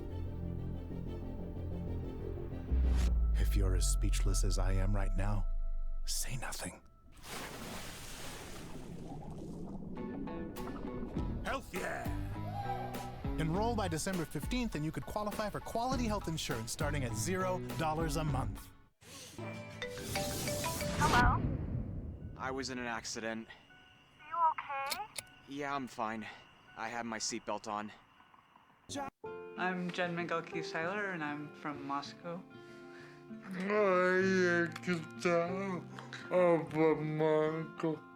I think it's really important to get vaccinated because it's not just about me and my health, it's about the people around me. We have a lot of friends who have disabilities or have different health conditions. I want to make sure I don't make anyone sick. So we chose to get vaccinated to keep each other healthy. Taking the hard path isn't always easy. It takes courage and determination to do hard things. Quitting tobacco and vaping is possible. You decide when. We'll show you how. Learn more at projectfilter.org or call 1-800-QUIT-NOW.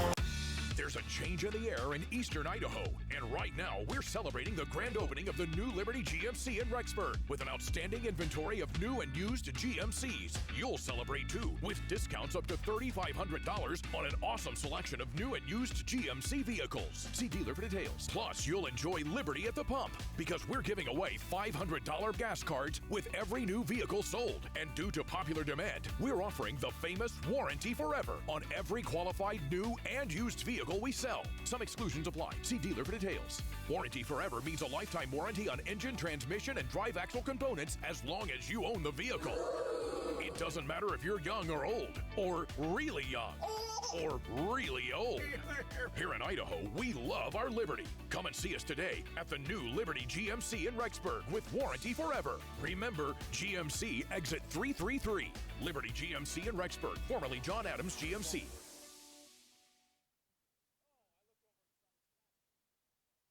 At all our local Teton dealerships, we're committed to our no problem philosophy.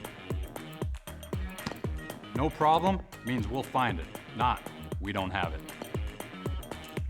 No problem means the same fair prices that we've always offered on our new vehicles. Because when you shop with us, it's always no problem to buy and service your vehicles.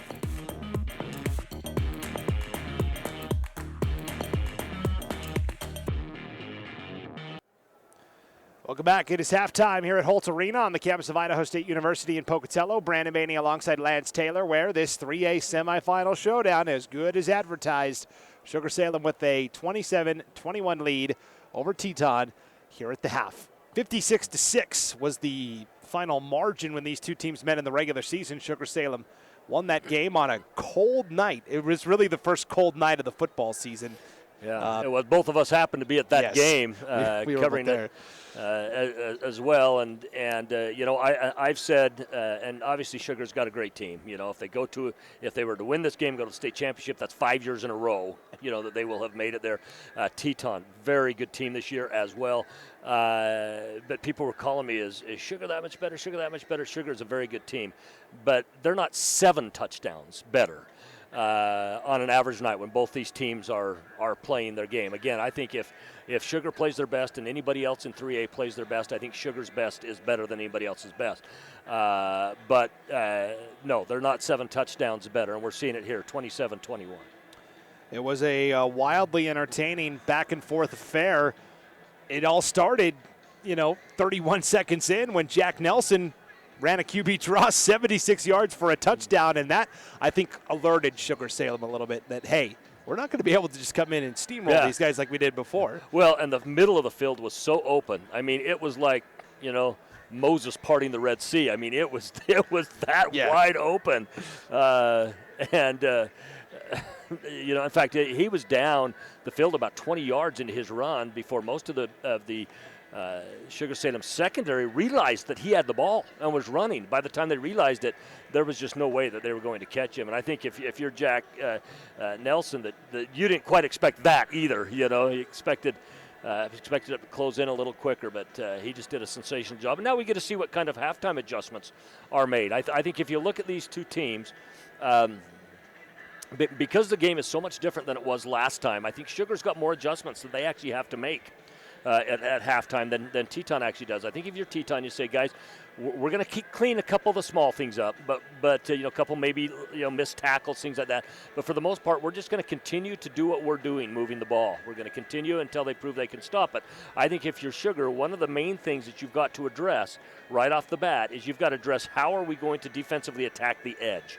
Because right now we're losing the battle on the edge. This is, I think, what you're saying. If you're Sugar-Salem, you got Dan Benyon in there. Of course, spent time coaching at the college level as well. But any time that you're getting beat consistently in a certain area, that's an area that has to be addressed. And I think for Sugar-Salem, they're going to have to address that area.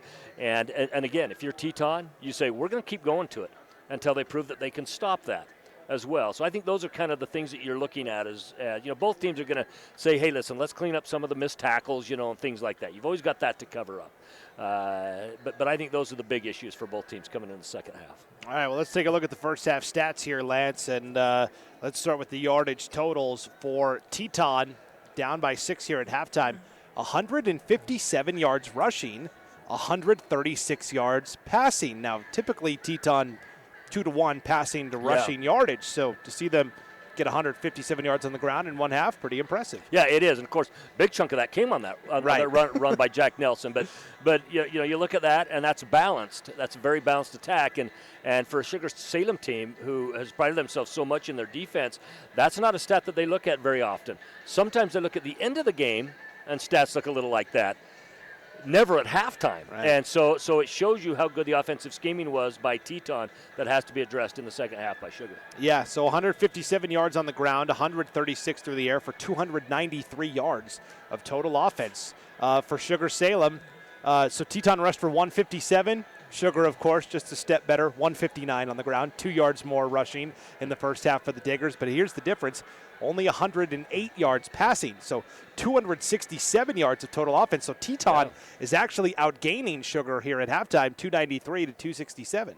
Yeah, well, and I think, too, with Teton, their receivers have, for the most part, been pulling those in. Sugar's had a number of times where the balls hit him in the hands, and they did not pull the pass in. Of course, you had the interception on the one possession as well. And so again, there's adjustments that need to be made at halftime, but due to this game, it playing out differently than the previous meeting this year did, I think Sugar has the most adjustments to make because the game is far more different for them than it really was for Teton, as far as this is what Teton expects out of themselves. And so I think we're going to see Teton to come out and continue to do what they were doing. I mean, Teton, after that first loss to Sugar, can just take the game plan and go, well, that didn't work. Let's crumple that up and throw that in the wastebasket. Yeah, that's one of those that unless there's just things that were great flaws that you look and say, boy, that's typical of every game. We got to get this cleared up. That's one of those you just don't even look at the game film. At least you don't show it to your players. You just say, guys, we know how bad that hurt. We know we got our tails kicked. Let's come out and let's do this here. And this is the kind of closer game that I expected coming into this. Yeah, and Bonneville did that earlier this year. Going outside the 3A landscape. Bonneville had lost a very close Civil War game with Hillcrest, just excruciating loss, and their head coach, Kevin Kemp, who I really have a lot of respect for. He's done a great job with that program. They came to practice on Monday. Usually that's a film day, conditioning day. He said, hey, we're taking the day off. Let's go get pizza. Let's go just hang out, have a team bonding experience. What happened 4 nights later? Bonneville knocked off Skyline. And so that does work sometimes. It does. Now, the caveat to that is we do have to point out that the Skyline avenged that loss in heavy fashion, 42-0 later on. Right. But point well taken. that was sometimes you just have to do that. Sometimes the game film isn't the best coaching exercise for that scenario. Sometimes you got to go to something else. Yeah, for sure. Individually at halftime for Teton, leading the way on the ground, Thomas Roosevelt, 10 carries for 78 yards. That's 7.8 yards per carry. Pretty good. Jack Nelson, 6 carries for 74 yards and a touchdown. It is Jack Joyce, 1 carry for 3 yards, and Ashton Gunther, 1 carry for 2 yards. Jack Nelson, 12 of 18 in the opening half, 136 yards, 2 touchdowns. Leading receiver, Ashton Gunther, 5 catches for 59 yards. Ironically enough, he doesn't have either of the 2 touchdowns, though. Yeah. One went to Thomas Roosevelt, 4 catches for 56 yards and a score. The other went to Ty Brown, 2 catches for 18 yards and a touchdown. And then Brody Hess, the tight end, has 1 catch for 3 yards. For Sugar-Salem, the usual balanced effort. Leading rusher in the first half was Danny Neal, 6 carries, 63 yards, 2 touchdowns. Carson Harris, 8 carries for 55 yards and a touchdown. Josiah Bosco, 3 carries, 25 yards and a touchdown. It's Caden Summers, 1 carry for 19 yards. And then it's Tate Cutler, 1 carry for 7. Danny Neal, 7 of 13, 108 yards, an interception. No touchdowns yet. And those 7 passes have come to 7 different receivers. Carson Harris, 1 catch, 32 yards. Zach Doherty, 1 catch, 27 yards. Josiah Bosco, 1 catch, 15 yards. Tanner Hawks, 1 catch, 14 yards. Caden Summers, 1 catch, 11 yards. And Ty Hurlinger, 1 catch for 9 yards. And speaking of Caden Summers, he is back on the field now, but they've taken the pads off and the jersey off. So he does not have any of that on as they get set to come back into that. Actually, I apologize. That is not Caden Summers. They've got Caden Summers down by the end zone now, and they're trying to get him to walk that, see if they can walk it off. He's still having to have help on that leg of his. So, yeah, it's going to be a tough return to the game, and we'll keep an eye on that as the the second half progresses here. We're about a minute away from our third quarter. Yeah, kickoff. and he does actually have his shirt off, the jersey off as well, and they're just helping him walk to that side. I think we're safe in saying we are not going to see him this week. Certainly. Tonight's game on IdahoSports.com brought to you in part by Grand Peaks Medical Center. Grand Peaks, your community health center, is proud to support our local athletes and keep them healthy on their road to the state title. Grand Peaks, located in St. Anthony and Rexburg, provides affordable medical, dental, behavioral health, and pharmacy services for the entire family. Their healthcare providers and staff are highly trained and experienced in all areas of primary medicine, obstetrics, family dentistry, behavioral health, and prescription services. Grand Peaks is committed to establishing a personal relationship with each patient and providing affordable health care for your family. Visit grandpeaks.org online for a full list of services. Good luck, Diggers, from all the staff at Grand Peaks. Tonight's game also brought to you in part by Pro Pete Fertilizer. They're an enviro-friendly product that reduces leaching. Pro Pete can help replace organic matter back into the soil. Peat-bound nutrients release when plants need them. Carbon 90 Plus binds nutrients to the natural carbon of peat moss, encouraging steady plant growth for healthier turf with less mowing and thatch. Pro Pete is a great product for turf and ornamental applications. Uses range from lawns and gardens to shrubs and trees. Pro Pete wants to wish the Diggers good luck at state. And Dallas Hill with Silver Creek Real Estate Group is Eastern Idaho's best choice for all your real estate needs. Dallas Hill has the experience and expertise to give you the upper hand through every phase of your transaction. He focuses on helping people reach their goals when it comes to buying, selling, or investing in real estate, and Dallas will work hard for you. Visit him online at dallashillrealty.com to start reaching your goals today. Call Dallas directly at 208-710-9128. That's Dallas Hill with Silver Creek Real Estate Group, where helping people is my passion. Go Diggers from Dallas Hill Realty.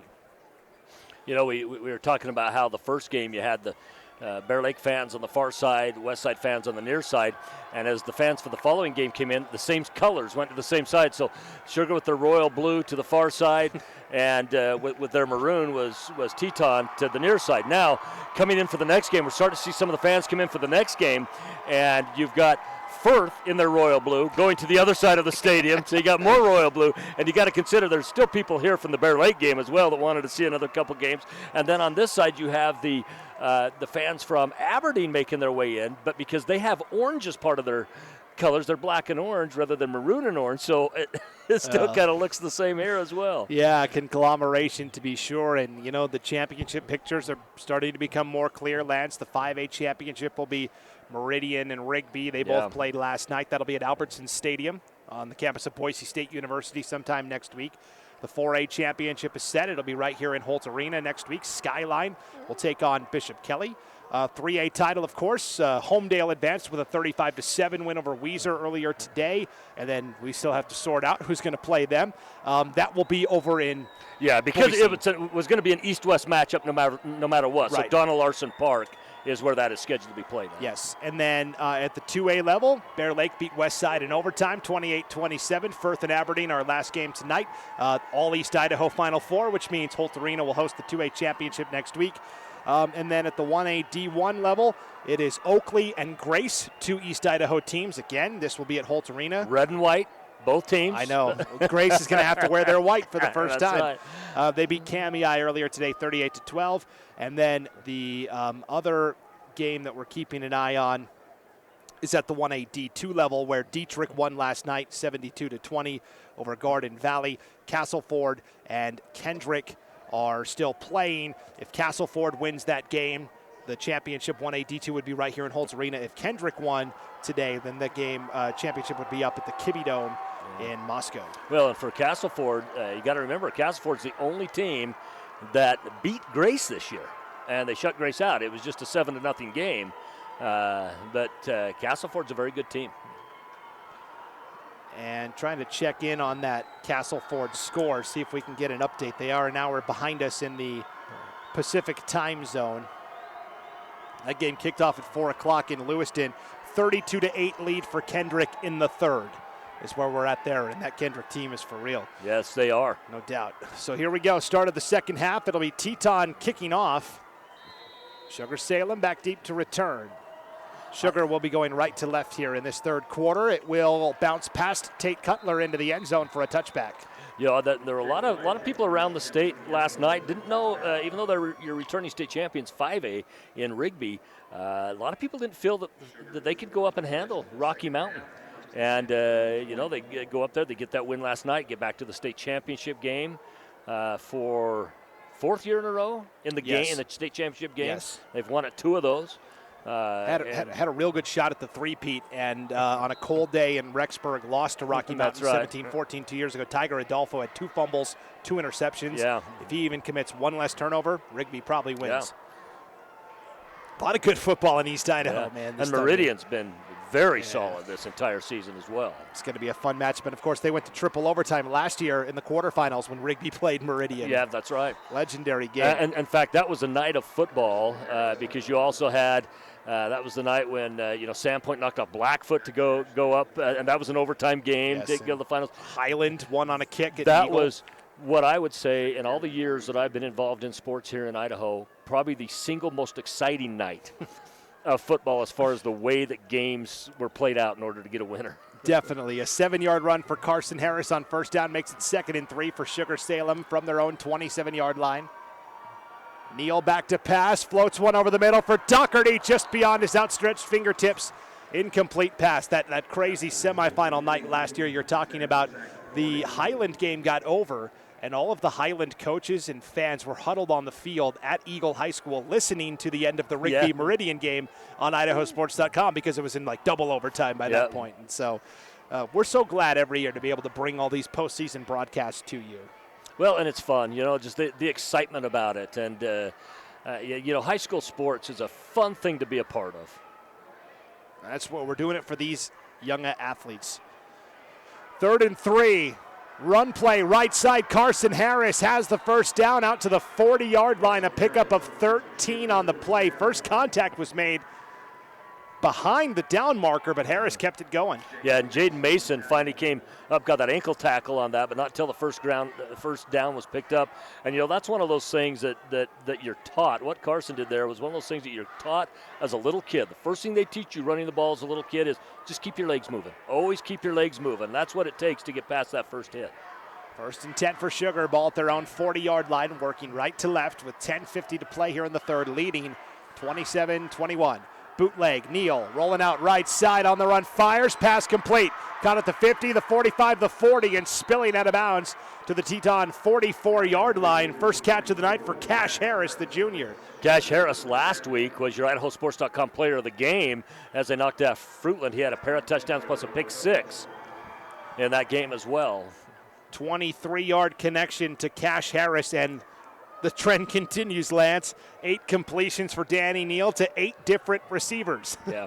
Well, it makes it so as a defender, you can never take a play off if you're out there. Sometimes against some teams, you can almost kind of take a play off a little bit, just kind of be in the general area. You can't do that against a team with that many weapons. 5 wide here. QB draw for Neal to the 30, the 25, still going out to the 22-yard line.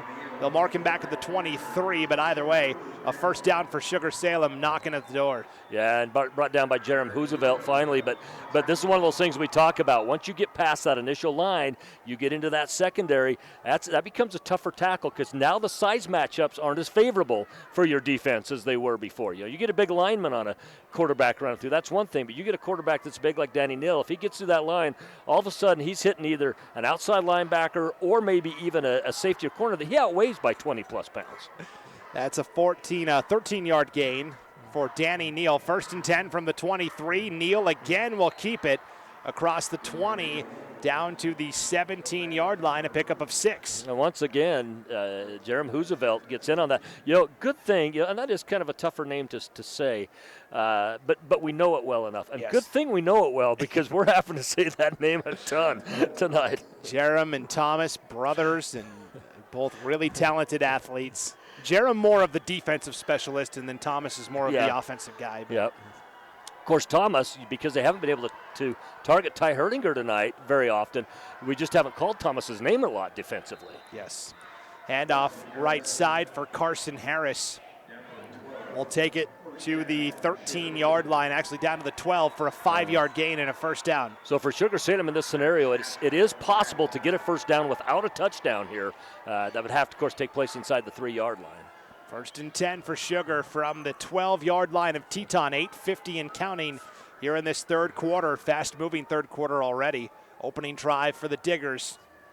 27-21 lead for Sugar. They've got 2 receivers to the right, tight end, and wing back to the left.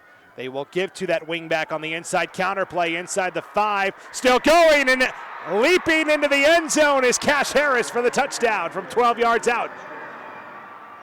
Excellent run by Cash Harris, and after not calling his name offensively in the first half, here we've got him twice on 2 big plays in half number 2.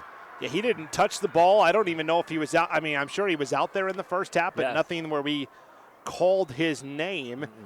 I mean, we called him defensively a couple different times. Right. But not on the offensive side. He had primarily blocking duty in half number 1. 8:30 to play in the third quarter. Point after by Kinghorn, blown dead before the start on a false start for Sugar-Salem. And it looks like somebody lost a glove or something out there. I wonder if the halftime adjustment for Coach Richens was, hey guys, Cash Harris was the IdahoSports.com player of the game last week. We need to get him the ball more in the second half. Well, we do know that is such an important award that very prestigious. I mean, people vie for it. We've heard of people going to fist fights over that, and of course, it's mainly the broadcasters fighting with each other. Yeah, right. As it's going to be, but no, guys, we do not condone fist fighting. Not that we wouldn't sit and watch if there was a good one. Oh, geez. Speaking of that tonight, big UFC event going on tonight. Adesanya back in action. Way to pivot out of that one, Lance. You were backpedaling more than Roosevelt at DB. Sugar going to line up and go for 2 here, and they didn't get it. Teton snuffed it out. So with 8:30 to play here in the third quarter, they tried the run from the 3-yard line and blowing up the play there defensively for Teton. Great job by Jake Allen, the defensive end. So 33-21. Kind of a funky-looking score, but that's where we're at with 8:30 to play here in the third. Tonight's game brought to you in part by Upper Valley Orthopedics. They're the Upper Snake River Valley's renowned state-of-the-art orthopedic and sports medicine clinic. Doctors Michael Larson, Kevin Lee, and Travis Torngren are board-certified orthopedic surgeons treating all conditions of the shoulder, elbow, hand and wrist, hip, knee, foot, ankle, and other sports-related injuries. Call for an appointment at 208-356-9550 or make a request online at uppervalleyortho.com. Upper Valley Orthopedics in Rexburg is a proud supporter of Sugar-Salem Athletics. I heard some people booing their Lance as I was doing the ad read. What happened? Yeah, Coach Richens was really chewing out the officials there. I don't know exactly what it's for. He's still going after. The official went down towards the end zone. Tyler Richens is really giving it to him. I don't know what exactly happened. I don't know if it was – I don't think it had anything to do with whether the player got in or not on that. I think it would deal with something else, whether they got in or not. For the most part, is usually fairly cut and dry, but – yeah, and I'll admit, on that first PAT try, I thought it was a false start against Sugar, and they boomed it back to the 7, and then I looked down and looked back up, and they were at the 3 again. So I don't know what happened on that penalty either. But yeah, I don't either. A head scratcher. Maybe it was offsetting. Maybe they had something offsetting that we didn't see. Yeah, Sugar decided to go for 2 and didn't get it. Here's the kickoff to Jerem Roosevelt at the 5-yard line, up to the 10 on the near sideline. Now cutting to the middle, dances his way across the 20, out to the 24-yard line where it'll be 1st and 10 for Teton. So Teton down now by 12, 33-21, 8:21 to play here in the third.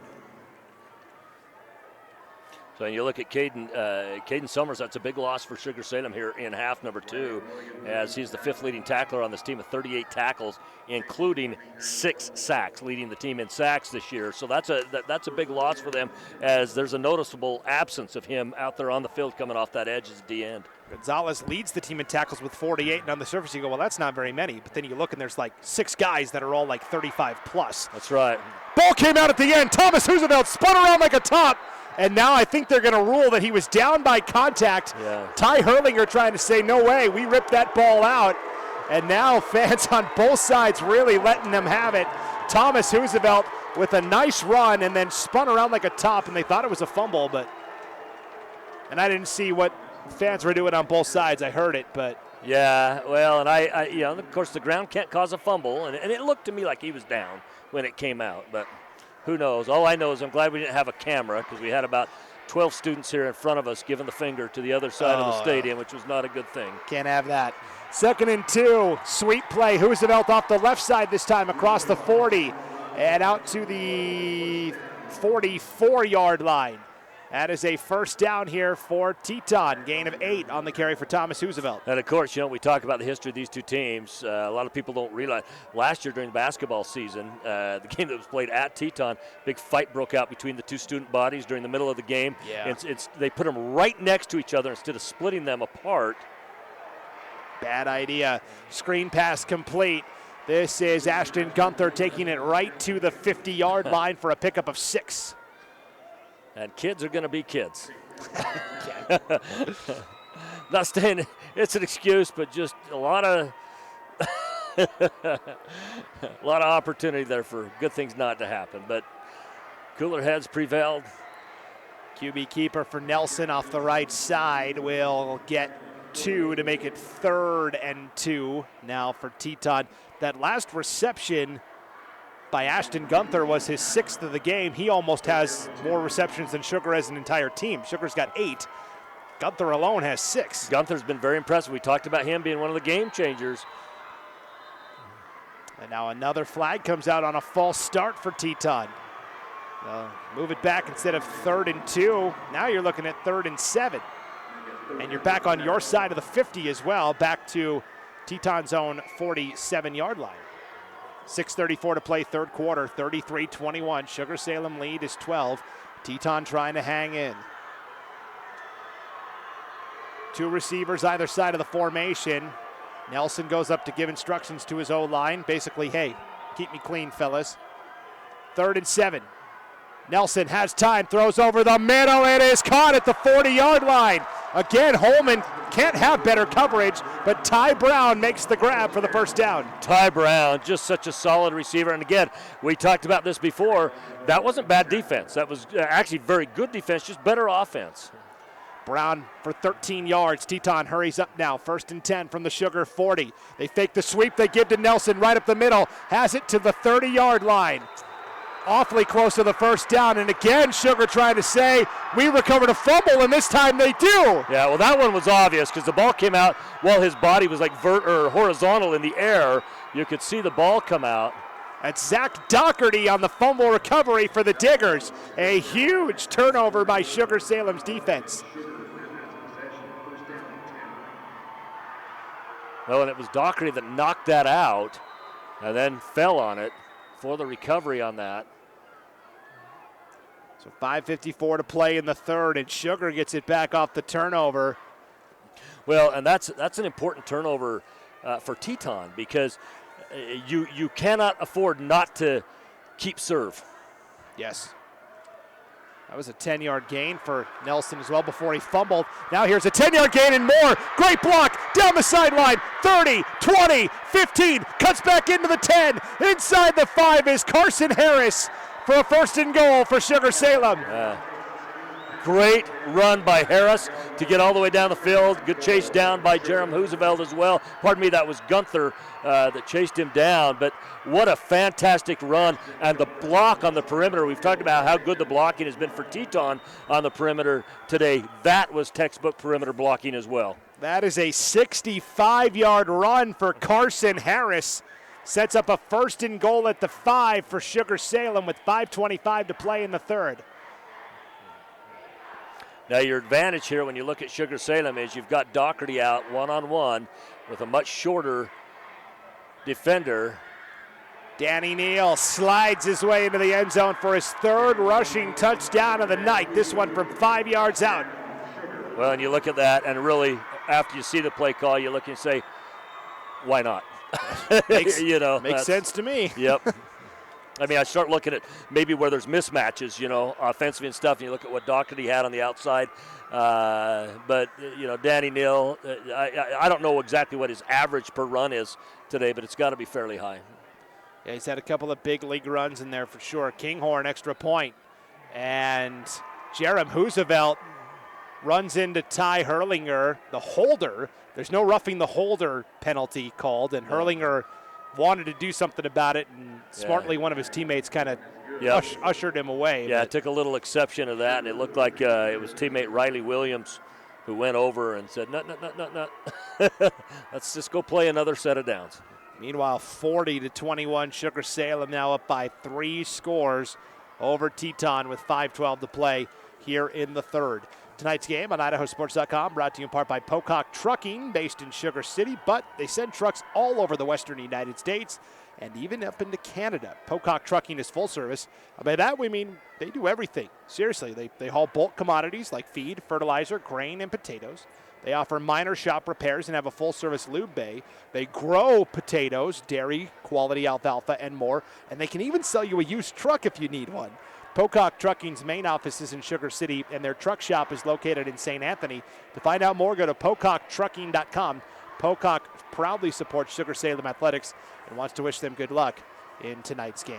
So I wonder if that's a used semi-truck.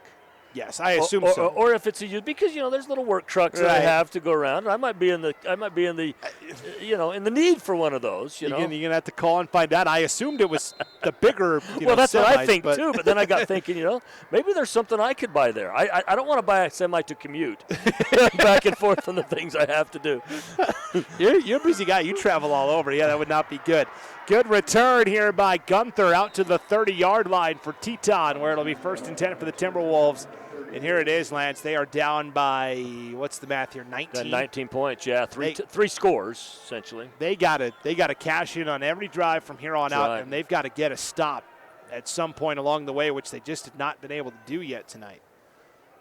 And to be fair, nobody really has this year against Sugar-Salem, but...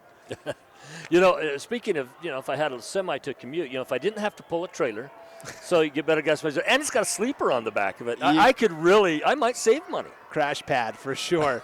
1st and 10 for Teton from their own 30, working left to right. Handoff is to Joyce. Let me double check that. Yeah, Jack Joyce. His jersey number got scrunched up to where that 9 kind of looked like an 8. And the nice thing is both these teams have jerseys that are actually very readable. I've had some earlier in the year that it's like I don't know if the officials could really see what the numbers were. 2nd and 8, Nelson destroyed as he throws that ball in. A diving interception made it the 40-yard line of Sugar-Salem by Ty Hurlinger. Nelson got absolutely obliterated as he threw that pass, and he sailed it high, and Hurlinger picked it off. Well, and two turnovers in a row now, and if Sugar scores on this, the challenge becomes extreme, because now you would have to have quite a few big plays. You can't do as much chop football down the field, taking off a lot of time. That starts making a difference. Nelson stood in and delivered and got absolutely walloped. I believe it was Court Summers who came and applied that pressure, but oh my goodness, like you said, back-to-back turnovers has really put Teton behind the 8 ball here. Yeah, what I'm really surprised to see is that Ty Brown hasn't been used a little more here in the second half. I think that's where your mismatch is, and he can get you those 8-10 yards all the time. Carson Harris again on 1st down off the right side, takes it up to the 50-yard line for a pickup of 11 and what should be a Sugar-Salem 1st down. Of course, Ty Brown's sister, one of the best track runners. She graduated last year, one of the best track and field athletes in the state last year at any size. And Kenley Brown. Yeah, it was a very, very dominant player. Of course, played on that team, that basketball team that went to the state championship basketball game as well. Very good athlete, as is Ty. Teton's got a lot of good quality athletes. They don't get the acclaim that they always deserve. 1st and 10, play blown dead. He just slipped. His cleats came out from under him. So Neal lost the footing, providing the pressure on the rush that time for Teton defensively. Pretty good effort there. That was Jaden Mason, the senior defensive tackle. Yeah, and right there, you take those any way you can get them. Any way you can get them. 3.5 to play here in the third quarter. 40-21, Sugar-Salem.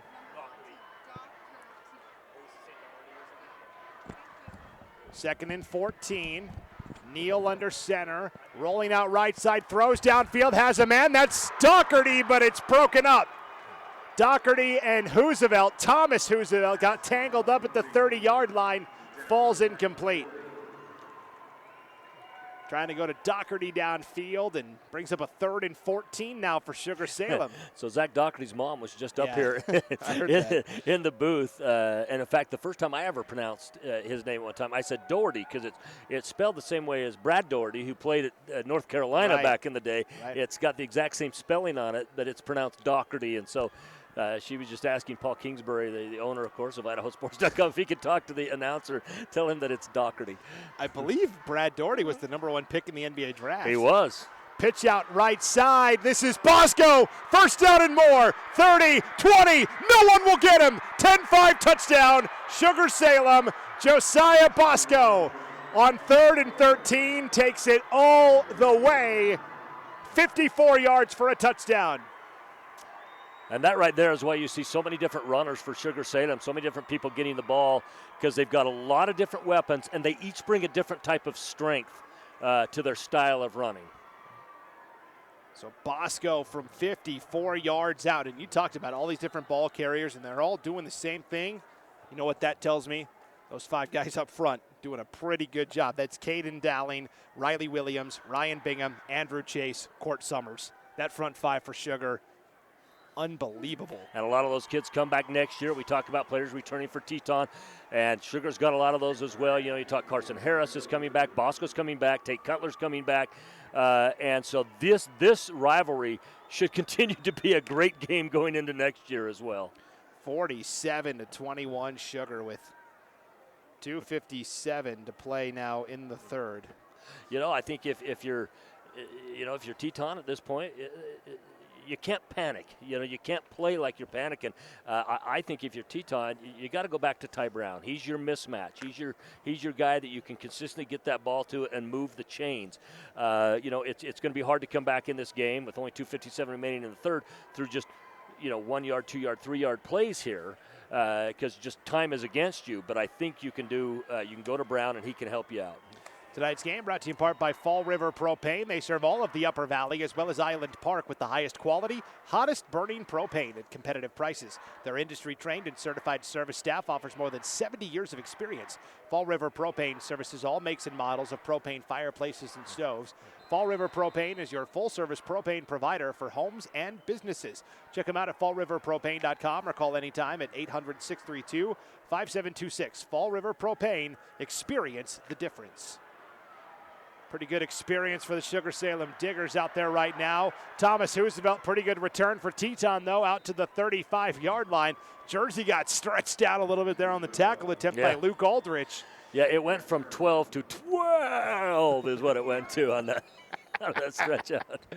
And you can't see us up here in the booth, but when Lance said 12, he stretched his arms out like a wingspan as far as he could. Oh, that was good. Yeah, you know, the old jerseys just tore. These new ones, man, you could dang near stretch them to the other side of the stadium before they break. It always reminds me of the movie Little Giants when they are tugging on the kid's jersey and it stretches out.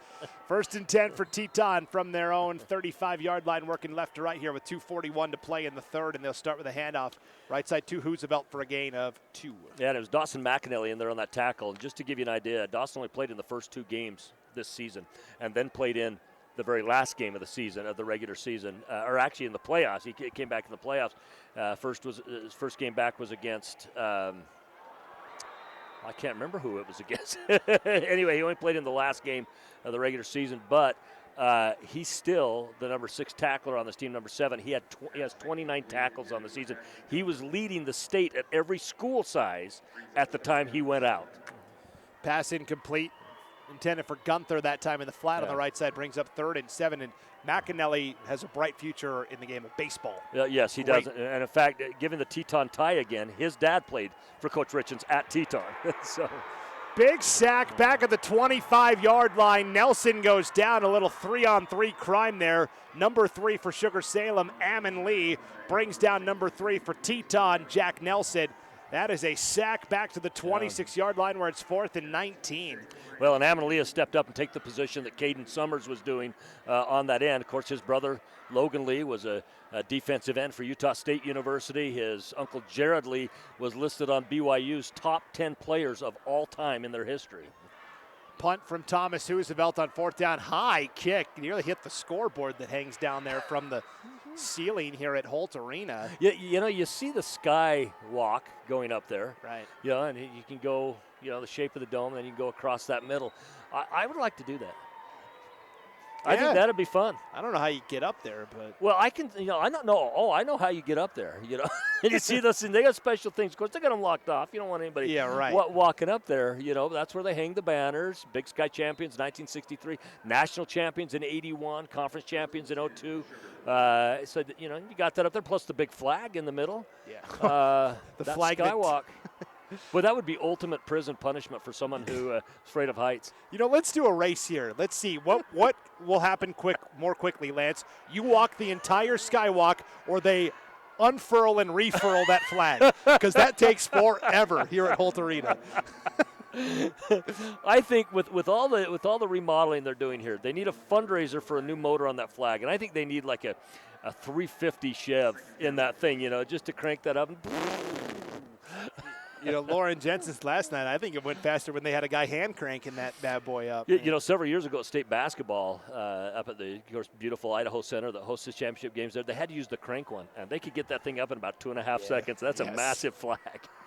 Tanner Hawks ran for 9 yards on first down for Sugar. It's 2nd and 1 now from the 47-yard line, their own 47. They will go right up the middle, right to the 50-yard line for the first down to Carson Harris. So Hawks for 9, Harris for 3, 1st and 10 for Sugar. Ball right at the 50-yard line. Final 45 seconds here of the third quarter, and the Diggers up big, 47-21. Well, and we can start to see the halftime adjustments that Sugar made as they have cut off those edges. That's been one of the places that you notice it right off the bat, is they've moved those outside linebackers out about another 2 yards each, and it just makes it so those edges are a little bit tougher to throw to. Harris spilling his way across the 45. Carson Harris out to the 44-yard line, gain of 6. It'll be 2nd and 4, and that should be our final play here of the third quarter of action. Both teams walking to the sidelines, I think so. So through 3, Sugar-Salem 47, Teton 21, 1 quarter away from filling in that 3A bracket. The winner will play Homedale in the 3A championship next week in Boise. Tonight's game on IdahoSports.com is brought to you in part by Flam Funeral Home in Rexburg. They understand how difficult it can be when your family experiences a loss. Their professional and dedicated staff will walk you through every step of the process, helping you create a unique service that best fits your values and needs. Find out more by visiting them online at flamfh.com. That's Flam with 2 M's. Or give them a call at 208-356-5721. Also, Stone Ridge Dental. At Stone Ridge Dental in Sugar City, Dr. Carpenter provides his patients with the most up-to-date dental treatment, including CEREC same-day crowns, implants, and more. With their kind staff, family-friendly setting, and relaxed atmosphere, you and your whole family, including the kids, will feel comfortable throughout your visit. Stone Ridge Dental offers convenient hours to accommodate your busy schedule. Call Stone Ridge Dental in Sugar City at 208-656-2000 to schedule an appointment today, or feel free to visit their website at astoneridgesmile.com. And Idaho Housing. If you're an Idaho homeowner and have fallen behind on your mortgage because of the COVID-19 pandemic, help is available. The Idaho Homeowner Assistance Fund can help you get back on track. Check your eligibility and apply today at idahohousing.com/HAF or call 888-991-2166. Here we go, 1 quarter to play. Teton will have the ball Sugar-Salem will have the ball 2nd and 4 at the Teton 44-yard line. Working left to right now to start this fourth quarter, and we start. Carson Harris, who they handed off to that time, took off before the ball was snapped to get into that pattern there, and got him on it. Of all of the officiating hand motions, false start always seems the most fun to me. It's like you're pulling off a dance move. Yeah, it's like a travel chart. Yeah, travel. Call, yeah. And then you add in the little finger point and you got a disco move. Yeah. That's right. Lance, you can get down. I can tell. You got good rhythm. Oh, I know. I can get down with my bad self. I can tell you that right now. 2nd and 9 following the penalty. Neal dumps off in the flat left side to Carson Harris. Complete the 45, the 40 still going. Spinning around and finally brought down at the Teton 36-yard line. A gain of 15 and a first down. Jaden Mason finally the one who took him out. He spun out of the first tackler, and Mason gets over there, does a great job finally bringing him down out of bounds. Otherwise that play kind of turns into what happened a couple possessions ago with Harris, where he gets all the way down the sideline. And the streak is over. Neal had thrown 8 passes to 8 different receivers. His 9th pass goes to Carson Harris for the 2nd time tonight. What a shame. Out of the backfield nonetheless. Yeah, the running back of all people. That's right. 11:05 to play. Handoff left side. This is a new ball carrier. This is Luke Aldrich for the first time tonight. Across the 25 down to the 20. They just come in waves. 15 yards for Aldrich. And Luke Aldrich, who's also, one of those players that he would start as a running back for most schools in the state, but he just happens to be with this really good group. But I'll tell you what, he's been a defensive juggernaut and leads the team in tackles as far as special teams tackles goes. I told you, Lance, on my stat sheet, I've got 9 slots for runners. We've hit 8 for Sugar. I've got 1 empty spot still. We'll see if somebody fills the void with 10.5 to play. 47-21, but good balance. 8 different runners, 8 different receivers tonight for Sugar-Salem. Up the middle, right through the teeth of the defense is Daniel Neal. Yeah, Danny Neal. All right, so Neal takes it down to the 9 for a gain of 11 and a 1st and goal. Now we talk about Aldrich leading them in special teams tackles, 3rd overall on the team. Yeah. He's tied for 2nd coming into this game. Him and Ty Herlinger both with 42 tackles apiece.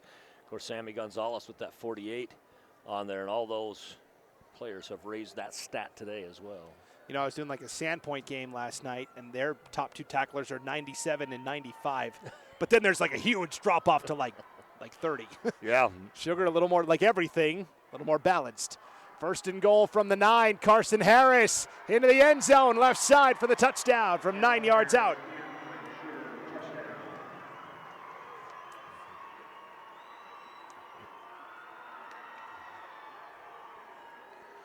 Might have to start considering Carson Harris for our IdahoSports.com player of the game, presented by the Idaho Transportation Department. Well, we talked about how important that award is, and I'm sure right now they're down there on the sidelines, and he's saying, hey, would you give me the ball? I am this close to that award. We got several people vying for it. A lot of candidates for sure. Extra point by Mason Kinghorn. Line drive kick is through. Yeah, high snap. Yeah, got it down though. Herlinger did, and 54-21. Sugar with 9:48 to play. What an impressive showing here by the Diggers. Yeah, the second half we definitely see where the better halftime adjustments were made, but a lot of it's been the killers for Teton and South were the 2 turnovers, the fumble and the interception. Because with the exception of the time when Sugar threw an interception, they have yet to stop Sugar on an offensive possession. They've scored every single time. Tonight's game on IdahoSports.com brought to you in part by Taylor Chevrolet. Proud to support Sugar-Salem Athletics. Taylor Chevrolet has been serving the Upper Valley for over 90 years with excellent service and a stellar sales team. Taylor Chevrolet is the home of oil changes for life. That's right. Buy any new or used vehicle and never worry about your oil again. Taylor Chevrolet is your Southeast Idaho auto leader with a wide selection of Chevrolet, Buick, and Cadillac models. Come in today and get the vehicle you want with oil changes for life. Stop by their Rexburg location or visit their website at taylorchev.com.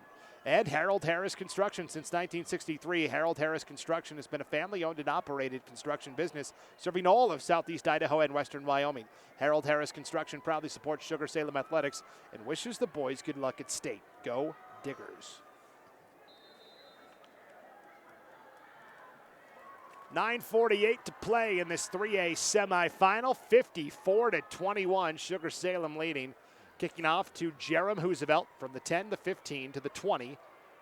And will stretch out to the 25-yard line where it'll be 1st and 10 for Teton.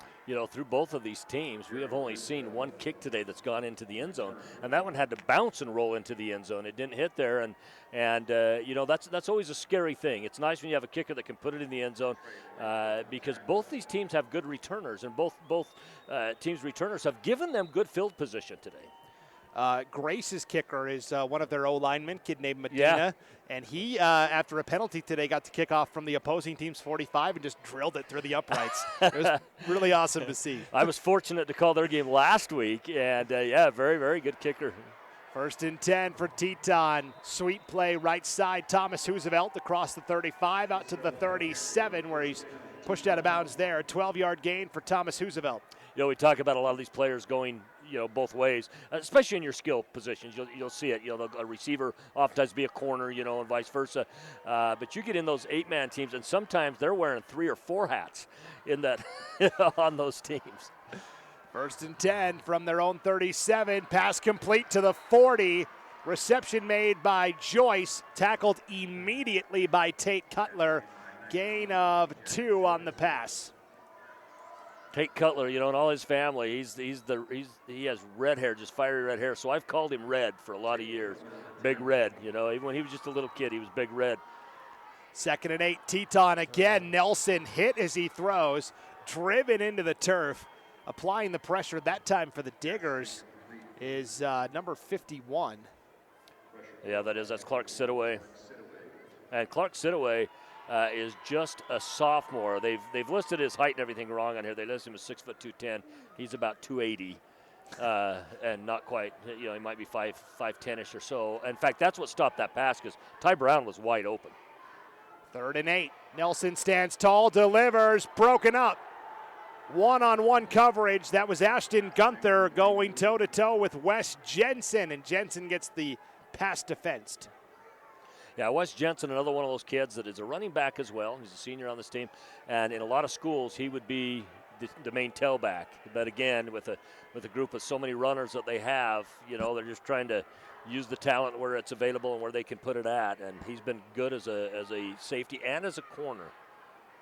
So 4th down, Teton going to go for it from their own 39, 8:49 to play. Nelson throws too high, incomplete. Intended receiver on the play, Thomas Roosevelt.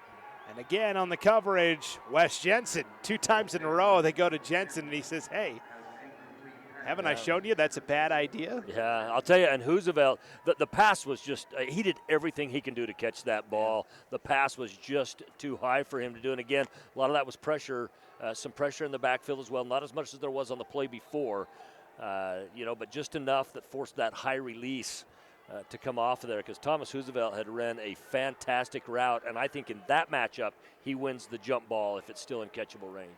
And now with 8:35 to play, 54-21, the clock was running.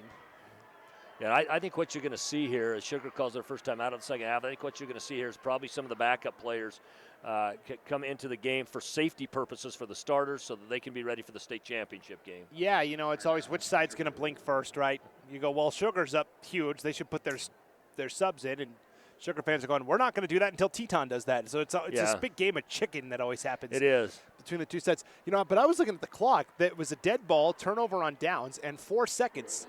I'm not complaining, but 4 seconds came off the clock. It went from 8:35 to 8:31. So yeah, and the official, they've just had a huddle. I was wondering if they were maybe going to call up to the scorekeeper and say add some time on, but they didn't. So 8:31 is what it stands at.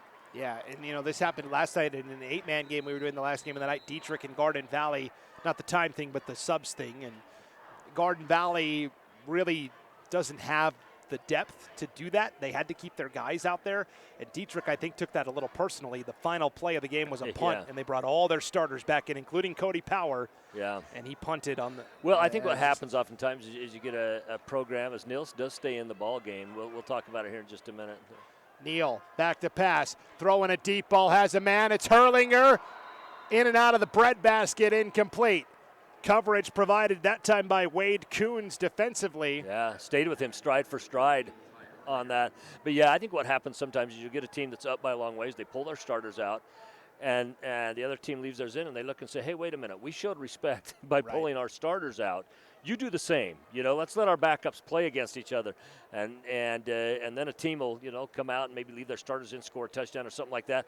So they say, okay, that's it. We're bringing our guns back in the game too. And we're gonna do this. It's, handoff left side, penalty flag comes out. This will be coming back. On the carry, though, is Luke Aldrich. That very famously happened last year between Rigby and Idaho Falls. Yes, it did. I don't know if you remember the kerfuffle that ensued after that. I certainly do.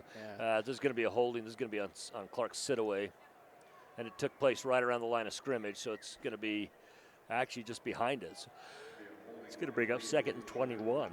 And I guess, talking about the sportsmanship thing, and if you're the team that's up big and you put in your 2s and they keep in their 1s, all right, fine. That's going to make my 2s better, and we're just going to keep on beating you. Yeah, that's what I view. I mean, I've always been one that, oftentimes they look and they say, well, it's just a respect thing. We do one, you do the other.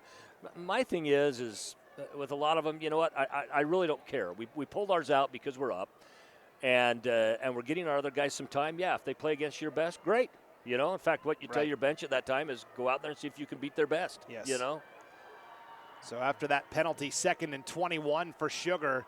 On the hold, they'll hand off to Carson Harris, the 40, the 35, the 30. Lowers the shoulder and finally banged out of bounds around the Teton 24-yard line. So from the 50 on a 2nd and 21, all the way down to the 26-yard line for a gain of 24. I think another thing along that, too, is like you take the game of basketball, for example, or if it's in the regular season of football as well, is that you look and maybe a team that's down leaves their starters in because they say, guys, we got to find something that's going to work. We got another game coming up next week. Right. I want you to stay on there. I want you to, we're going to try this. We're going to find something that works. You see it a lot in basketball, So, yeah, for me, I don't put near as much stock into it. 7:15 and counting. Handoff left side. This is Bosco this time down to the 20. So Bosco for 6. 7 minutes to play. 54-21. Sugar-Salem. And, Lance, you can tell us all about it. It's going to be Sugar and Homedale again. 5 years in a row. And 4 of the 5 have been for the 3A championship. Well, correct? no, three of them. 3 of the 5. They did 3 in a row, and then last year Sugar beat Homedale in the semifinals to get to the championship against Weiser. And then this year, assuming Sugar holds on to the 54-21 lead, they'd be back playing Homedale. Handoff left side this time. This is Aldrich again. Aldrich for a gain of 3 to make it 3rd and 1 here, or 3rd and 2. Homedale, and this is what makes these matchups great, is that Homedale and Sugar haven't seen each other. They've kind of been circling each other all year. It's been long known, I think, that those were the 2 premier teams, and Homedale does a lot of the same things that Sugar does. Yeah, so. Well, and I think the thing, too, you're in different parts of the states. Rarely do you ever have an opponent in common until the state tournament. Then you will have played somebody that the other one played, But other than that, regular season opponents, it's rare to ever have one in common. 3rd and inches here for Sugar. Teton jumps. That will move the ball 5 yards down to the 11-yard line, where it will be 1st and 10 for Sugar-Salem. And you can't blame that on one player. Now coming in, Danny Neal is going to go off, and coming in is going to be James Chase, the junior. Yeah, I think this is the right move. And Sugar going to put in some of their backups here with 5:40 and rolling. 54-21, Sugar-Salem lead.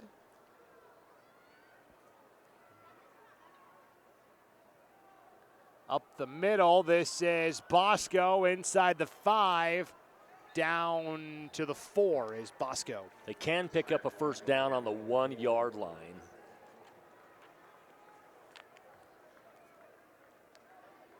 And of course, Sugar, I know, would have loved to have had another shot at Weiser in the championship after the way things happened last year.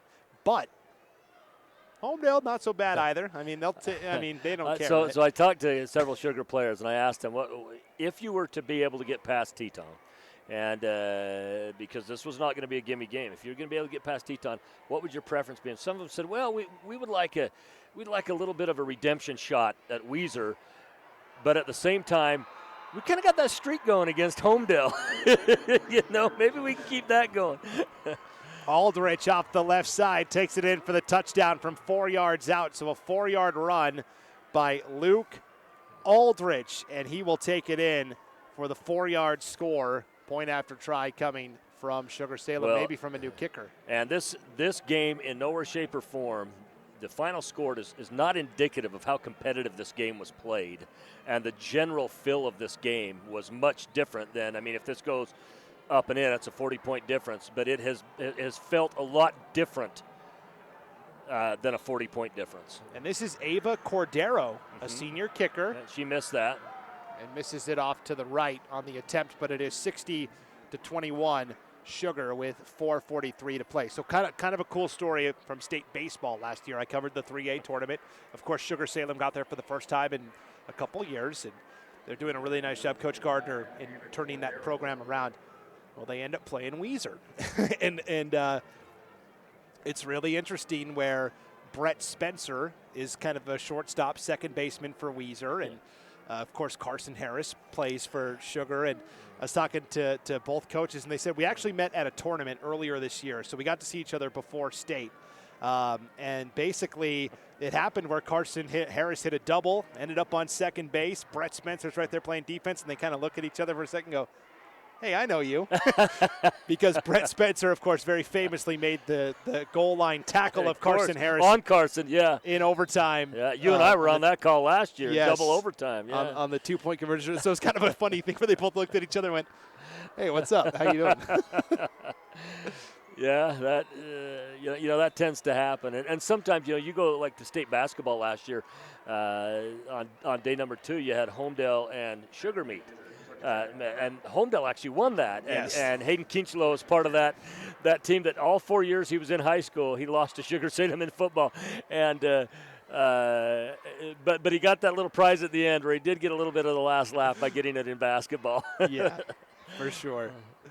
So yeah, kind of a cool deal between Sugar and Weiser, and of course Sugar and Homedale. Of course, Kinchlow, University of Idaho is where he is signed, and he's on their roster online right now. I believe he's redshirting this year, if I'm not mistaken. And that's where Brett Spencer ended up too. Yeah, of course. He originally committed to Idaho State University, that's right, and then was like, yeah, I don't know if I want to be a part of that, and decided to go to Idaho instead. Here's a big run up the middle on first down for Jack Nelson, the Teton quarterback, out to the 40-yard line and pick up 20. I think that PAT by Ava Cordero did go through. They put up 61 after we. Yeah. After all well, of one of the guys showed that it didn't go through, and then another one of the officials came in and said it did go through. So nice kick by Ava as she knocks through that extra point to make it 61-21 with 4:24 to play. Sugar is going to take a timeout here following the 20-yard run by Nelson. And of course, it's becoming more and more common to have, girls play football. Yeah. A lot of them do kick. Mm-hmm. Caldwell had a great soccer player that also was the kicker this year. And when I first moved to Idaho, I just remember distinctly that Sugar-Salem was one of the few, if only, teams that had Sonny Benyon. Yeah, Sonny Benyon was kicking for who them. was 3 for 3 on field goals that year, and 2 for 2 on extra points as well. And of course, she got a bunch of time because, she had a bunch of extra points because Crew Clark, you remember, he was a senior that year. He was the kicker for that team. Of course, his dad was a kicker for University of Houston and also for the Oakland Raiders as well. But she had to take his place in that. And then sometimes they had to go to their third place kicker, their third string, because sometimes she had a soccer game that coincided on the night of a football game. 1st and 10 up the middle. This is Thomas Hoosevelt for a gain of 3. Of course, Sonny Benyon right now up in the state of Washington playing college soccer and college softball. Yeah, that's awesome. Her dad, Dan Benyon, the defensive coordinator for Sugar, was the softball coach during her years as well. 2nd and 7. Nelson going deep for Ty Brown. It's intercepted by Hurlinger again. 2nd interception of the night, this time at the 25-yard line. You can pretty much put this one to bed with 3:52 to play. I think Ty's had more interception receptions than he did actual receptions on offense today. Correct. Because 2-1. Yeah, 2-1. Because you just had that big matchup out there, and I think Sugar did a good job of probably saying, "Hey, listen, Ty, yeah, you're our main receiver, but because they're putting their best defender out there, what we're going to do is take advantage of some other mismatches that are going on this other side." And he's the kind of team player that looks and says, "Hey, the win's far more important to me than anything else. What you need me to do, I'll do." And you're starting to see on the Teton side, Ashton Gunther, a senior for this program, getting a couple of hugs from teammates and whatnot. 3:52 to play, and Gunther has just been a great addition to this program and this team. Ashton and Boston Gunther, senior and junior, respectively. Handoff left side. This is a Sammy first down. Gonzalez Out to the No, it's not. Yeah, it's number 40. I'm going to need help. I've got the early season Oh, roster. that's Jason Fleming. Yep, without Jason all the Fleming. Jason Fleming's just a sophomore. He was a starter on their JV team, starting running back on their JV team. I have the early season roster that doesn't have any of the September call-ups. Oh, gotcha. All the minor leaguers the JV guys that got promoted for the playoffs. Well, you know, and even during regular season, you run into that. Some kid will make a big play, and you don't have any roster number down there, and you find out, well, he had some good practices during the week, so they moved him up, you know. And, right. And you're yelling out to the fans saying, hey, who is this kid? And that is Caden Summers on the carry. No, it's actually Dawson is that McAnally? Oh, yeah, 17, Yeah, not 12. Dawson McAnally. But I don't think that's McAnally, actually. I think it's a different 17. Some of the numbers are dual numbers, but they can only go offense or defense, or not be on the field at the same time. Yeah, okay. The mystery deepens. 2.5 to play. 61-21, Sugar. Second and 12. Because you've also got a number 7 out there as well. Yeah, that's clearly not Danny Neal. Right? That's not Danny Neal, no. Okay, we're going to have to make sure we get that buttoned up for that 3A championship next week. Handoff left side. Again, Fleming. Got some of the original yardage back. Going to be 3rd and 10 with 2:10 to play. One more game tonight from Holt Arena. Semifinal Saturday. It'll be Aberdeen and Firth in a 2A battle. Yeah, and of course I'm imagining that game will be played here in the Dome, the championship game, next week, because no matter who wins, they're going to have to play Bear Lake, and they're both Eastern teams. It was an all East Idaho all East Final Idaho Four. finals, yeah. And 3 of them, kudos, a shout out to the SEIC. Out of District 5, as 3 of the Final 4 came out of that conference with Bear Lake, Westside, and Aberdeen. And I think Soda Springs, even though they took 4th, could finish 2nd in a lot of leagues. They could. They could. They pushed North Fremont for a half in their playoff opener for sure. Fleming on 3rd and 10 will get a yard. Clock will continue to burn here at 1:20 to play.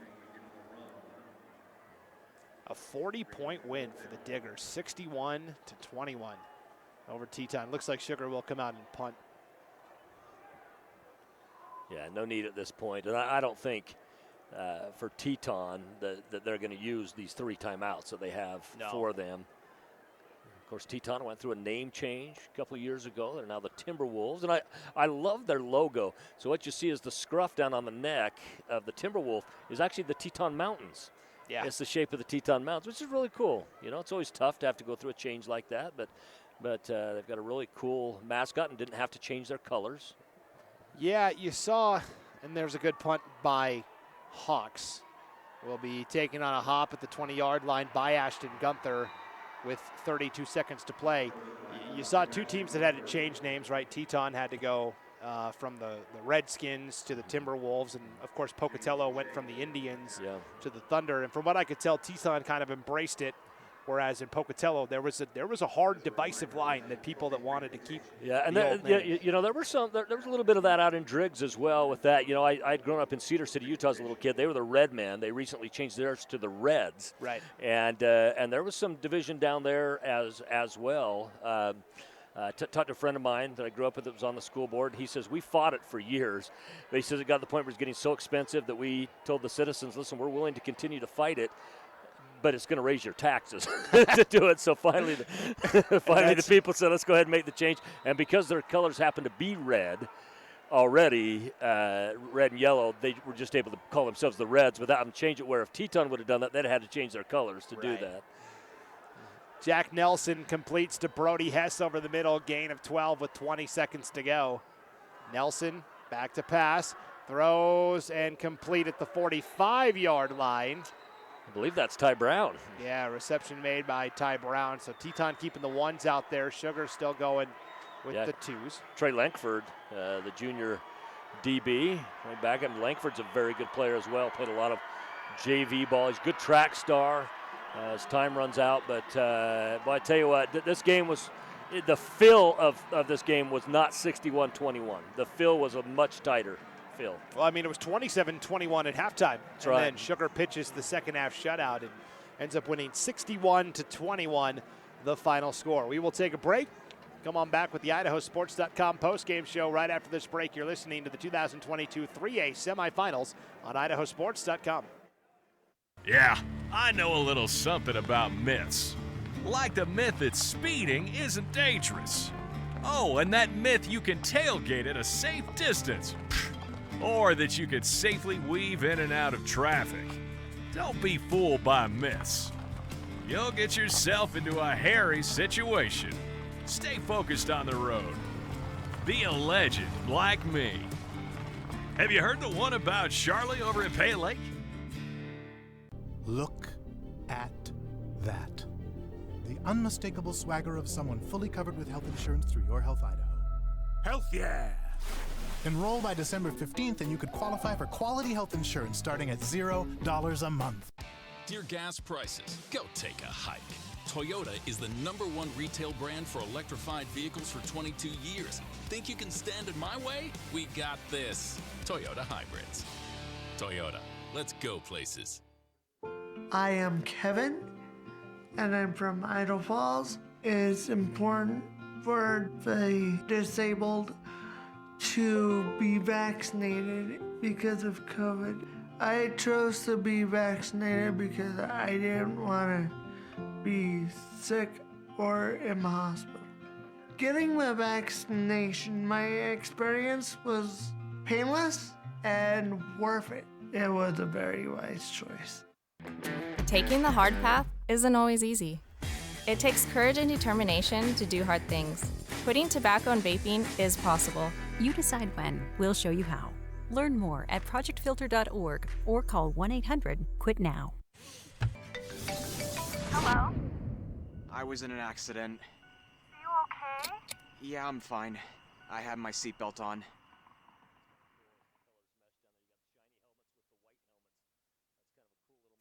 There's a change in the air in eastern Idaho, and right now we're celebrating the grand opening of the new Liberty GMC in Rexburg. With an outstanding inventory of new and used GMCs, you'll celebrate too, with discounts up to $3,500 on an awesome selection of new and used GMC vehicles. See dealer for details. Plus, you'll enjoy Liberty at the pump, because we're giving away $500 gas cards with every new vehicle sold. And due to popular demand, we're offering the famous Warranty Forever on every qualified new and used vehicle we sell. Some exclusions apply. See dealer for details. Warranty Forever means a lifetime warranty on engine, transmission, and drive axle components as long as you own the vehicle. It doesn't matter if you're young or old, or really young, or really old. Here in Idaho, we love our Liberty. Come and see us today at the new Liberty GMC in Rexburg with Warranty Forever. Remember, GMC exit 333. Liberty GMC in Rexburg, formerly John Adams GMC. Welcome into the IdahoSports.com postgame show. One final time, Brandon Baney with Lance Taylor as the Sugar-Salem Diggers advance to their 5th consecutive 3A state championship game, 61-21 the final over the Teton Timberwolves, where they will face an old familiar foe, the Homedale Trojans, next week. Time date to be determined. It will be in Boise, though. We do know that for sure. So 27-21 at halftime, Lance, and then from there, 2 key turnovers by Teton in the third quarter, a fumble and an interception, and that pretty much ended that. Well, one of the things that happened was the Sugar took away the edges, the short edges from them in that. So it forced them, if they wanted to go to the edges, to go deeper, and that just led to a couple interceptions in the second half. Particularly the first one was a very damaging one. But we talked about the need to make adjustments at half. Towards the end of the first half, you have Teton that came back, and we talked about how important it was for them to get that touchdown, and they did.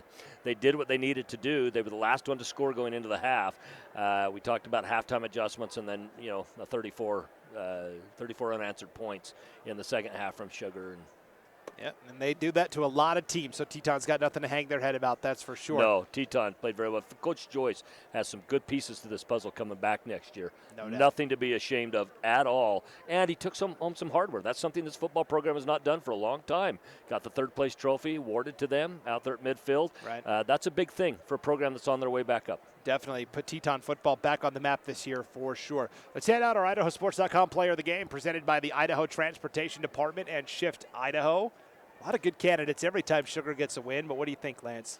Well, I think we're going to go with Carson Harris. Yeah, Carson Harris, the junior running back, had a great game. 17 carries, 198 yards, too shy of 200, and ends up with 2 touchdowns. He was also the only Sugar receiver to catch more than 1 pass tonight. He ends up with 2 receptions for 48 yards. Well, and we talk about how sometimes last names, you get the Harrises down there, sometimes no relation. 2 weeks in a row, a Harris has been the player of the game for Sugar. The other one was Cash Harris. No relation at all between those two. But they're both juniors and will be back next year for Coach Richards. Pretty funny for sure. All right, well, thanks for tuning into this IdahoSports.com GameStreams production of the 2022 Idaho High School Football Postseason Tournament coverage presented by Project Filter, Your Health Idaho, the Idaho Department of Health and Welfare, and the Idaho Transportation Department. Tonight's game has also been brought to you in part by Valleywide Cooperative and your local Toyota dealers. Big thanks to our local advertisers tonight as well, Liberty GMC, Pro Pete, Dallas Hill with Silver Creek Real Estate Group, Grand Peaks Medical Center, Flam Funeral Home,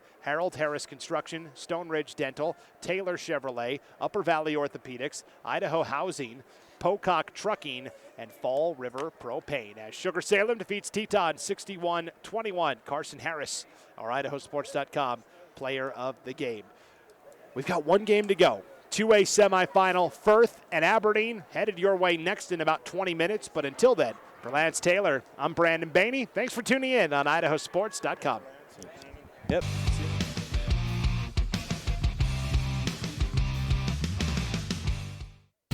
This has been a presentation of IdahoSports.com GameStreams. This broadcast is copyrighted to IdahoSports.com. Any rebroadcast, retransmission, or other use of this broadcast without the expressed written consent of IdahoSports.com is strictly prohibited.